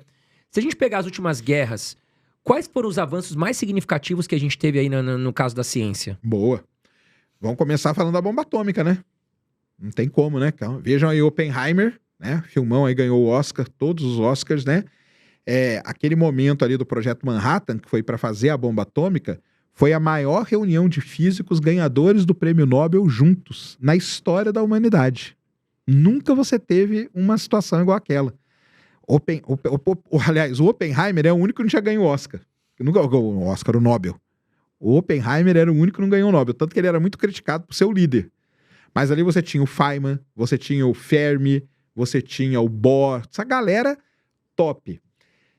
E a gente teve muito desenvolvimento, sabe, por um motivo, que eu vou te falar qual é. Grana infinita. A guerra faz com que o país despeje grana infinita nessas coisas. Então, bomba atômica foi um grande desenvolvimento na ciência, na física de partículas, estudar como quebrar o átomo, como gerar energia e tudo mais. Descobrimos elementos, né? Criamos elementos novos. O plutônio, ele foi criado para fazer a bomba atômica, porque o urânio que a gente tinha na Terra, os Estados Unidos exploravam urânio ali na República do Congo, você não tinha urânio suficiente para fazer uma bomba atômica. Aí o Enrico Fermi foi lá e descobriu o plutônio, para poder fazer uma bomba de plutônio, que tem o mesmo efeito e tal, destrutivo e não sei o quê. Então, esse momento aí para a ciência foi excelente, porque a física deu uma deslanchada gigantesca, principalmente nessa área. E depois, na Guerra Fria. Na Guerra Fria, como uma das grandes questões da Guerra Fria era a corrida espacial, e a corrida espacial era quem chega primeiro na Lua, o que aconteceu? Grana infinita. Grana infinita na NASA para fazer os astronautas americanos chegarem na Lua antes dos soviéticos. Olha que louco. E aí foi todo o desenvolvimento. Naves, motores. Os motores que a gente usa hoje, a propulsão desses motores, o desenvolvimento de combustível, hidrogênio líquido, oxigênio líquido, a gente usa até hoje. O foguete, o jeito do... O foguete russo é o mesmo foguete que eles usavam na década de 60. É o mesmo. Lógico assim, atualizando, mas não teve grandes mudanças, entendeu? Então, por quê? Naquele foi um outro momento de grana infinita. E o mais legal de tudo isso, agora nós estamos vivendo o mesmo momento. Porque hoje existe meio que uma guerra fria entre Estados Unidos e China para ver quem domina o espaço. Então tem um tema muito legal que o pessoal aí que quiser estudar, estudem, é um tema super novo chamado, a gente conhece a geopolítica. Sim, claro. Sim. Hoje a gente tem a astropolítica. Dizem que quem dominar o espaço que vai ser a grande nação. Por isso que a China tem investimentos que não param para levar coisa para o espaço. Hoje a China seria o país que mais investe nessa questão? Um dos que mais Espacial. investem, viu? Eles estão à frente dos Estados Unidos, você acha, Não Sérgio? estão. Nem Rússia também. Assim, então, assim, a Rússia... Porque a Rússia tem um histórico, né? Tem a União Soviética, tem todo um histórico que a gente não pode deixar para trás. Atualmente, a Rússia está parada, porque a Rússia está envolvida numa guerra, a guerra da Ucrânia, onde vai muita grana, não sobra grana para outras coisas. Então, se a gente fizer um recorte de agora, 2, 3 anos para cá, a gente pode falar que a China está na frente da Rússia. Só que não pode deixar o legado da Rússia. A Rússia foi o primeiro satélite, primeiro animal, primeira mulher, primeiro ser humano, não pode deixar para trás isso. Mas hoje, a China é uma das que mais investe. É Estados Unidos em primeiro e China em segundo. Muita gente coloca isso. Tem a Rússia ainda, mas não se compara hoje com o investimento que a China está fazendo. Tanto que quem lidera, né, o mundo hoje, galera, está dividido de novo, tá? Tem um lado que é os Estados Unidos que comanda e um lado que é a China que comanda. A Rússia está junto com a China. Olha. Para explorar a Lua. Eles têm um acordo lá, Rússia, China e vários países. E do lado de cá tem os Estados Unidos, Canadá, Japão, Europa e outros países. Meio... O Brasil está nos Estados Unidos. Sim. Nós assinamos o acordo com os Estados Unidos. Então o mundo está assim. E isso é bom ou é ruim? Aí é os dois lados que você falou. Pode ser que tenha uma guerra? Não sei, né? Tem toda essa discussão. Todo dia a gente acorda aí, né? Ah, não, hoje vai ter a Terceira Guerra Mundial e tal. Não sei se vai ter. Mas na questão do espaço, o investimento é muito grande. Porque o país sabe que o país que chegar lá primeiro, o país que estiver lá primeiro, ele vai ter um poder sobre os outros, entendeu? As descobertas feitas na guerra, até o radar, acho que foi... Se eu não me engano, foi na Primeira ou na Segunda Guerra Mundial. Foi na Segunda Guerra Mundial, né? Radar, a descoberta do radar. que a gente usa hoje na evolução astronomia. tecnológica Muita. que sai da guerra. Agora, entrando numa outra questão, Sérgio, não sei se você vai conseguir me responder. Eu tava conversando com a minha esposa esses dias e eu falei pra ela, cara, eu tive um sonho hoje, mas é muito engraçado, Camila, é o nome da minha esposa, porque eu nunca tive naquele lugar. E eu com pessoas que eu nunca vi na minha vida e fazendo coisas inimagináveis. O que acontece com o nosso cérebro, Sérgio, se você souber responder? Por que a gente tem alguns sonhos malucos que parecem tão real e como que a gente tá num lugar que a gente nunca nem viu na nossa vida? Você tem a resposta? E aí eu não tenho. Aí você tem que chamar o Nicoleles aqui, cara. Tem que chamar o Miguel Nicoleles. Parece você no espaço. Cara, é muito maluco. A gente tem uns sonhos às vezes. Eu falei pra Camila, vou perguntar pro Sérgio, que o cara é não, isso aí eu já não... Mas aí sugiram nomes aí de quem pode me responder Nicoleles.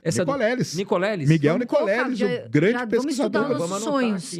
Anota. Sérgio, você acha que hoje em dia, eu fiquei pensando em tudo que você falou e me veio uma pessoa na cabeça. Eu queria saber se hoje você acha que ele poderia ganhar as eleições. O Enéas, porque o Enéas, ele falava disso aí, né, de bomba, tudo. Você acha que hoje faria sentido? Faria todo sentido, né? O Enéas, porque o Enéas tinha aquele estilo dele, o Enéas foi tirado como maluco na época dele. O pessoal não vai lembrar, né? Mas voltem aí, procurem aí o programa do Enéas. Era um partido muito pequeno, ele não tinha tempo, ele tinha que falar daquele jeito maluco dele, né? Bem... Mas ele tinha umas ideias, por exemplo, bomba atômica, né? O Brasil deveria ter bomba atômica. Deveria ter, entendeu? Porque os países que têm bomba atômica são países que eles são respeitados. Por exemplo, por que ninguém vai lá e mata o Putin? Porque a Rússia é o maior arsenal nuclear do mundo. Aquela entendeu? maletinha dele, vai Aquela saber, maleta né? que ele anda pra cima e pra baixo. Até a Coreia do Norte. Coreia do Norte é respeitada, Índia é respeitada, China, Israel, será que tem? O pessoal acha que tem também. Irã, né? Irã, entendeu? Então, o Brasil, o Enéas tinha essa ideia, né? Foi uma ideia que ventilou durante alguns anos aí o Brasil ter bomba atômica e tal. Devia ter investido na bomba atômica, sim. Nesse ponto, sou de acordo com o Enéas, entendeu? O Enéas, acho que hoje teria chance, sim, viu? É que hoje também Ele tá era tudo... extremamente inteligente, né? O Muito Enéas inteligente, cara. foi um político... Ele é médico, era médico, né? Ele tinha várias Sim. faculdades, eu acho, viu? É médico, absurdo. era mais conhecido. É. E hoje em dia, hein, pessoal? Porque hoje em dia tá meio bagunçado esse negócio de candidato, não tá não, Sérgio? Você Eu gosta só de São fui pra Paulo, esse Sérgio? lado porque a gente tá falando disso. Ele seria, no meio dessa bagunça toda, ele seria alguém lúcido aí. Porque uma coisa do Enéas, que era muito legal, ele também ele não tinha muito tempo, né? Mas ele não entrava nessa brigaiada que a gente tá vendo.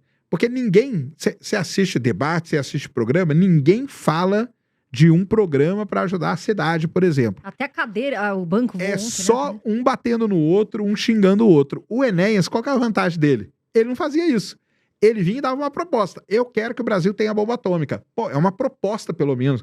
Ele não estava xingando. Na época dele, ele disputou ali com o Lula, com o Fernando Henrique, o Collor, naquela época. Você não viu o Enéas xingando o Collor, é um retardado, o outro é um imbecil? Ele não falava nada disso.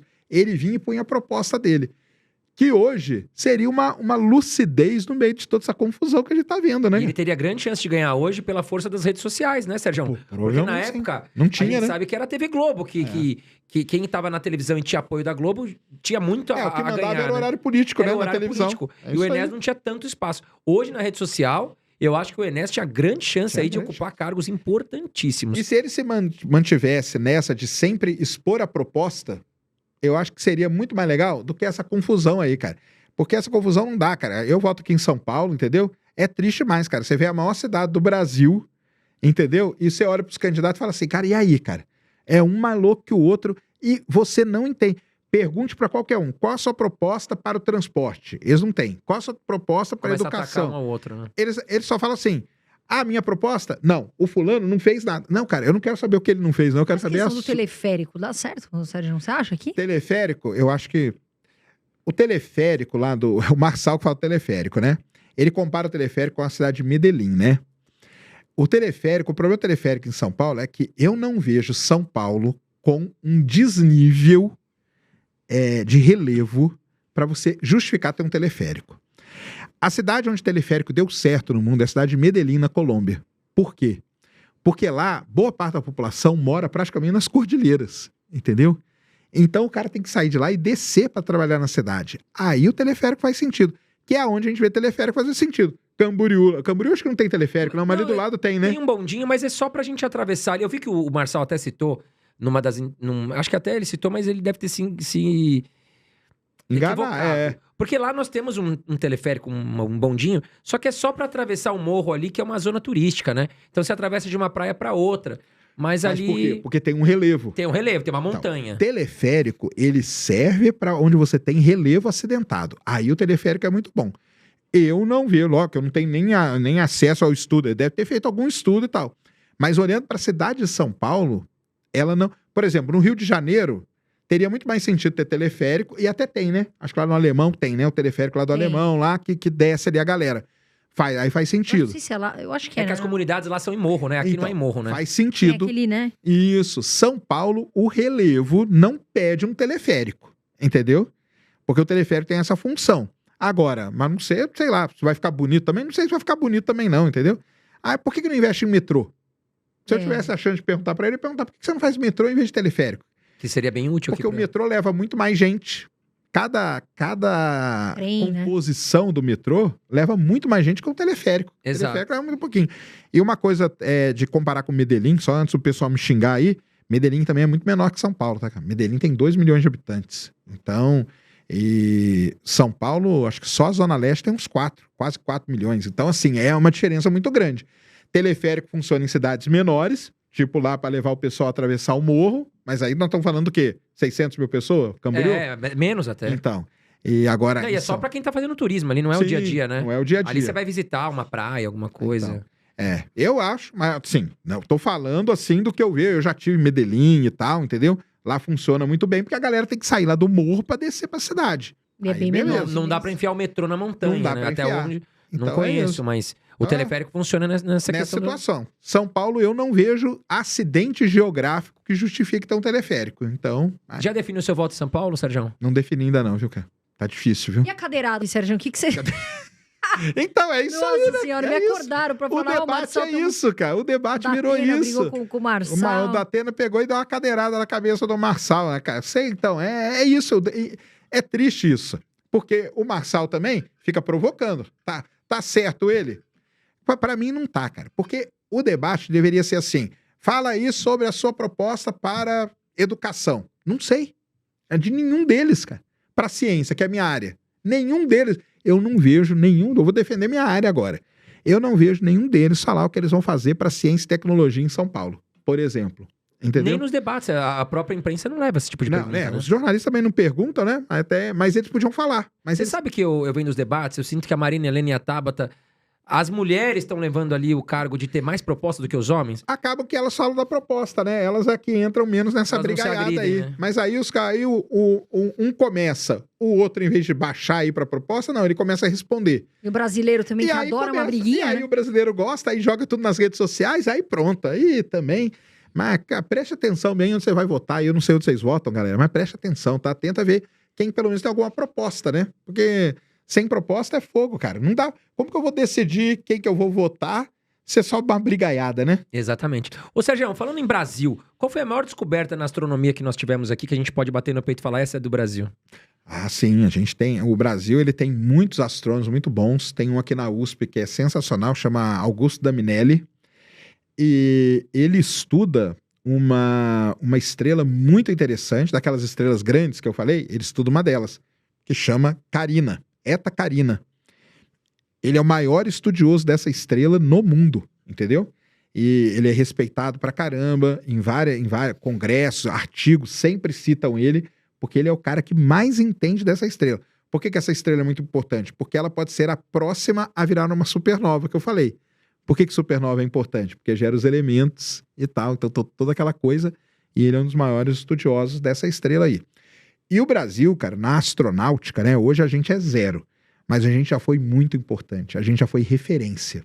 Há 20 anos atrás, em 2003, quando teve o acidente Alcântara, a gente era referência. O nosso foguete, o VLS, é o que hoje são os foguetes menores que a gente está tendo lançando para o espaço. Quem esteve aqui estudando o programa espacial brasileiro? Chineses e indianos, que hoje tem programas excelentes, entendeu? Então, faltou aí, né? A gente já falou disso, interesse, investimento e tudo, mas a gente já foi muito bom nessa área. E na área de astronomia, sim, tem muita gente de destaque. Tem a Duília, que é uma grande pesquisadora que trabalha na NASA hoje. Tem a Thaisa, que é uma das maiores entendedoras de buracos negros no mundo, que é brasileira. Hoje, na NASA, o setor que cuida de planetas, que a gente chama de ciência planetária, ele é liderado por uma brasileira, Rosali Lopes. Sensacional, eu já conversei com ela lá no meu podcast, entendeu? Ela é a chefe que decide se nós vamos mandar uma missão para Marte ou não. É ela que é uma brasileira. Porra, que legal. Então, a gente Orgulho. É um orgulho. A gente tem vários brasileiros aí de destaque em vários setores aí. E os novos também, eles são muito bem quistos aí fora do Brasil. É que aí a galera vai embora, entendeu? Tem que ir também. Quem ficar aqui também vai estar certo, não. E a galera muita gente indo embora para terminar doutorado ou fazer doutorado fora do Brasil. E eles são, assim, muito requisitados mesmo, porque eles manjam muito, programam muito bem. Hoje a astronomia, basicamente, você sabe programar. E eles vão embora e fazem muito sucesso. Então... E a Índia? Você citou a Índia, né, Sérgio? Como é que tá a Índia no cenário mundial? Porque a gente vê que várias empresas, os principais CEOs são indianos. Isso aí. Pra quem não sabe, é verdade. Eles estão assumindo funções importantíssimas aí Claro. na área de tecnologia. Como é que tá a Índia frente ao mundo? A Essa- Índia na é um dos ciência? então, é um dos países mais desenvolvidos que tem nessa área, né, cara? E a Índia é um negócio interessante da gente falar, porque é um país que a gente pode comparar com o Brasil, que tem pobreza num nível extremo, tem aquele sistema de castas até hoje, que é um negócio absurdo você pensar naquilo nos dias atuais. Tudo bem que a cultura deles, né? Não vou me meter na cultura deles. Mas o que a Índia fez? A Índia fez investimento, né, na base. E aí é o que você falou, cara. Então, os grandes bancos do mundo hoje têm indianos em cargos, as grandes empresas do mundo hoje têm indianos em cargos específicos. A parte de programação, os programadores indianos são os melhores do planeta, entendeu? Então, todo mundo pede. E no setor espacial, lembra que a gente falou Estados Unidos, China, a gente tem a Rússia, que a gente nunca pode tirar a Rússia da parada. Mas a Índia hoje, por exemplo, o único país que pousou no polo sul da Lua foi a Índia. Olha. Foi a Índia. Poucos sabem disso, hein, Sérgio? A Índia. Agora, você quer. Era pra saber muita gente, sabe por quê? A live no YouTube do pouso da nave indiana no polo sul da Lua é a live mais assistida na história do YouTube. Caramba. 8 milhões de pessoas ao vivo, simultâneas. Só da Índia deve ser uma pancada. Só da Índia. A Índia é o país mais populoso hoje do mundo. Passou a China já. Exatamente. Então, assim, a Índia tem um desenvolvimento muito grande. Ela lança foguete. Os nossos satélites são lançados por foguetes indianos. Olha só. Olha que loucura. Então, ela tem um programa espacial muito bom. O primeiro-ministro, né? Que eu acho que é primeiro-ministro que chama, indiano, um deles aí, ele era físico. Então, ele era um cara ligado à ciência e ele investiu muito nisso. Exploração espacial é matéria obrigatória para as crianças. Então, a criança no ensino fundamental na Índia, ela estuda exploração espacial. Sabe por quê? A Índia teve 2 grandes problemas na história dela. Uma fome terrível. E outro problema com água potável. E sabe como que eles resolveram? Como? Com satélites que eles fizeram. Caraca. Então eles lançaram satélites específicos para determinar aonde que seria melhor plantar determinadas culturas no terreno. Não tirou todo mundo da pobreza, da fome, mas diminuiu muito a fome na Índia. E por conta dos satélites, eles encontraram as fontes de água potável. E aí criou um negócio muito legal. Quando a população viu que você mandar satélite deu resultado, todo mundo apoia. Então todo mundo quer que a Índia lance mais satélite, lance mais foguete. Exploração espacial virou matéria obrigatória para a criançada, porque teve um resultado. E tem. Aqui no Brasil, a gente estava falando do negócio da Amazônia, se a gente lança um satélite legal, que começa a fotografar a Amazônia legal, que a gente começa a fazer previsões melhores desse incêndio, e daqui a alguns anos a gente não tem mais esse sofrimento todo, a gente vai ver, olha aí, ó, como tem uma aplicação. Porque hoje, né, querendo ou não, ainda tem aquele negócio assim, poxa, voltando ao que o Lula falou, né? O cara tá aí preocupado em lançar foguete pro espaço em vez de cuidar das coisas que é na Terra. Pega a Índia como exemplo. A Índia só resolveu os problemas dela graças aos foguetes, entendeu? Então... Os nossos satélites são ruins, digamos assim, Sérgio? Cara, E assim, até vou emendar uma outra pergunta. A questão da previsão do tempo que a gente tem. São satélites brasileiros que fornecem? não. O Brasil ele tem pouquíssimos satélites, tá? Brasileiro mesmo, a gente tem um de comunicação, chama SGDC, que metade dele é pro serviço civil e a outra metade pro serviço militar, só que ele não funciona, mas também não é 100%. E o Amazônia 1, que é um satélitezão grande, que era para ele fotografar a Amazônia, ele fotografa. Só que a cada foto do Amazônia 1, ela tem o tamanho de um campo de futebol. Aquele Planet que eu falei, cada foto tem 30 centímetros a resolução. Nossa. Então não tem nem comparação, né? Nem comparação. Entendeu? Serviço meteorológico hoje, a gente usa satélites que não são brasileiros. GPS, a gente usa o sistema americano, que é o GPS. O dia que os Estados Unidos falar assim, vocês não podem mais consultar, nós estamos ferrados, entendeu? Porque a gente não tem o nosso. A Índia tem o deles. A Índia tem o sistema de GPS dela. A Índia tem o satélite meteorológico dela. A Índia tem o satélite que tira foto do país deles, entendeu? Tô pegando a Índia porque a Índia como eu falei no começo, é um país que você pode comparar. Porque pegar a China, vai falar, não, mas a China é muito mais rica, é verdade. Mas a Índia não. A Índia é um país que tá aqui, ó, pau a pau com o Brasil. Só que olha o investimento que eles têm. Então nós não temos, cara. Ou seja, a Índia vem passando o Brasil em todas as pontas, né, Sérgio? Tecnologia, investimento, educação. Tudo. E o Brasil, infelizmente, ficando cada vez mais para trás, né, Carol? Isso exatamente. E que é tão importante, né? Muito. Porque, veja, olha todas as soluções que a gente podia ter, né? Inclusive da Amazônia, né, Sérgio? Claro. Que a gente poderia resolver vários problemas. Na Amazônia, incêndio na Amazônia. O clima brasileiro, porque a gente depende muito da Amazônia, a gente depende muito do que acontece com a Amazônia e o que acontece aqui no El Ninho, aqui nas águas do Pacífico. A gente podia ter satélites específicos para isso. Os satélites que a gente usa, eles não são específicos para isso. Aí o pessoal faz modelos para ajustar. Mas a gente podia ter um satélite meteorológico brasileiro, entendeu? Legal, feito para ficar aqui direto. Então, poderia. Aí ia ajudar. O negócio é que ia dar resultado. O problema é que coisa no espaço, o resultado não é imediato. E aí, qual é o grande problema? O cara que está no governo hoje, ele não quer que o ganho venha no governo seguinte. E normalmente vai demorar. Demora, sei lá, às vezes 10 anos, 8 anos, entendeu? E esses 10 anos, 8 anos, faz com que um não queira dá um mérito, entre aspas. Pro outro. E a população também, né? Foi o que você falou, a população da Índia viu o resultado. Exato. E aí hoje, opa, vamos lá, cadê os nossos investimentos aí? É isso Aqui aí. No Brasil, a população, infelizmente, ainda ela não enxerga algo factível ali pra falar, poxa, vale o investimento. Pô, tem tanta gente passando fome, falta água no Nordeste, vocês vão investir em foguete? Provavelmente a população brasileira vai falar isso. Agora, Sérgio, nós temos um quadro aqui no nosso podcast que chama Ping Pong. Hoje eu vou te fazer algumas perguntas e você vai decidir quais são as melhores. Mas acho que tá fácil aqui. E antes de mais nada, antes do nosso quadro Ping Pong, vamos falar do nosso parceiro de hoje, que é o site Investidor 10, onde você pode fazer as suas pesquisas gratuitamente de ações, fundos imobiliários, ações nos Estados Unidos. Pode levar tua carteira para lá, consolida lá, fica bonitinha, organizada. Você já vai saber o que vai comprar, o que vai vender, né, Carol? Perfeito. Você que tem essa dúvida, né, André? É hora de comprar, é hora de vender? Tem especialistas lá para falar para vocês. Ixi, tem muita coisa no Investidor 10, preço teto. Pessoal, você que quer estudar, leva a sério. De verdade, a gente tá trazendo uma ferramenta aqui que é gratuita para você. Agora, vamos pedir o seguinte, André. Entra pelo link aqui do Irmãos Dias Podcast. Tá na descrição que você vai dar uma força legal pra gente. E também tá passando o QR Code, tá bom, pessoal? A gente sempre fala bons investimentos. E agora sim, vamos para o quadro Ping Pong. Vamos lá. Sérgio, qual a sua opinião? Quem que é o mais inteligente, o melhor CEO? Elon Musk ou Jeff Bezos? Caramba, cara. Já começa com essa aí. CEO mesmo. Vamos lá. Tem um canal americano. Aí, ô Tim Todd, vou ser propaganda pra você. Chama Everyday Astronaut. É um canal muito legal. Lá nos Estados Unidos, canais como o meu, assim, eles têm um acesso muito grande. Esse cara, ele fez 2 entrevistas sensacionais que estão no YouTube. Vejam, todos vocês. Ele fez 2 programas com o Elon Musk, andando nas empresas do Elon Musk, e 2 programas com o Jeff Bezos, andando lá dentro. Até então, eu iria votar no Elon Musk, cara. Mas vendo esse programa dele, você vê o Jeff Bezos, a preparação que esse cara tem. Então, eu vou no Jeff Bezos agora. Tá vendo? Você que fala aí que eu sou puxa-saco do Elon Musk, não sou não.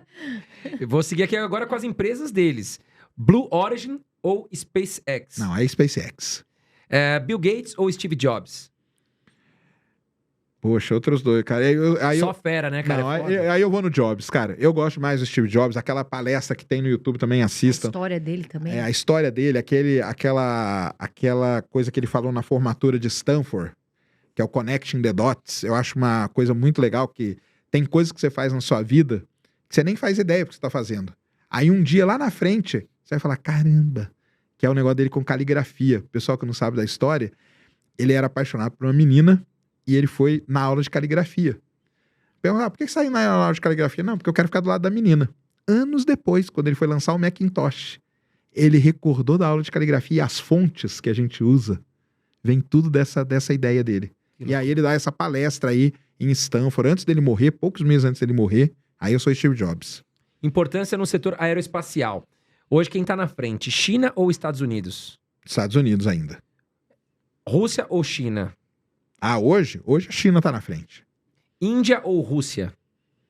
Pô, aí tá pau a pau. Mas aí a Rússia tá na frente. Aí a Rússia tá na frente. O Sérgio não fugiu da raia aqui. O Sérgio, ele nunca foge. Gente, Sérgio, o pessoal fala assim pra mim, o Sérgio é uma... Ele é uma Barça de investimento. Você lembra da Barça? Vocês lembram, né? Claro. Sérgio, eu adoro trazer você aqui, porque é um tema tão legal, é um tema tão assim, né, André? É tão difícil, mas você deixa tão fácil pra gente. Tenta. Agora você já tem sua cadeira aqui, a gente fala. Já venha outras vezes, quando você quiser. Queria agradecer, Sérgio. Bom, Porque a gente sabe que esse conteúdo é um conteúdo muito difícil de entender. É um conteúdo que, infelizmente, não tem tanto, como a gente falou, investimento. Mas você vem aqui passar para as pessoas e vem aqui trazer, né? Muita gente gosta desse assunto. propaganda aí a ideia. E não é à toa que você bomba nas redes, né, Sérgio? Um cara Tamo aí. sincero, fala, tem opinião Falo. própria. Então eu queria te agradecer mais uma vez por estar aqui Obrigado. com a gente. Eu que agradeço aí. Podem chamar quando quiserem, quantas vezes quiserem. Prazer vir aí, trocar essa ideia com vocês. E É as sempre bom. pessoas te acharem nas redes sociais, Sérgio? Cara, então vamos lá, ó, Space Today, tá? Que é meu canal, tem meu blog também. Eu transmito aí lançamentos de foguete, todos. Passei aí madrugadas aí, faz um mês que eu não durmo direito, porque os caras resolveram lançar todos os foguetes de madrugada. Então, mas vamos lá, o pessoal vai, assiste, a gente dá risada pra caramba. Tem vídeo todo dia no meu canal também, Space Today, então vão lá. E no Ciência Sem Fim, que é meu podcast, lá com o pessoal do Flow, né, lá nos estúdios Flow. Vão lá, vocês já estão, eu já tinha convidado, estão convidados os dois pra ir lá. Poxa, Contar maravilha, a vai ser um história de prazer. vocês lá, que vai ser Um legal prazer. pra caramba. E vamos marcar isso aí. E valeu aí a todo mundo, muito obrigado. E obrigado aí de novo pelo convite, pode me chamar quantas vezes quiser. Tô aí Valeu, sempre. Sérgio. Obrigado. Graças a Deus pude participar, da outra vez não consegui. Um grande abraço pra vocês. Toda semana aqui um convidado muito especial no Irmãos Dias Podcast. Não esqueçam de seguir investindo, né? Invistam no futuro de vocês. E pontualmente aqui a gente sempre tá trazendo convidados fora aqui do nosso contexto de investimentos para agregar muito a vida de vocês. Um grande abraço e até a próxima. Ô, criatura, Valeu. dá o seu like. Né, Aí, Sérgio? Pede aí like. pra turma, dá o Senta like. senta o dedo no like, igual eu falo no meu canal. Antes de tudo, dá o seu like também, tá bom, criatura? Porque a gente ama estar aqui com vocês. Isso aqui é pra você, tá certo? Da minha parte, eu sempre falo, vou ao Brasil, literalmente vou ao Brasil. Isso aí. Um beijo e até o próximo episódio. Valeu.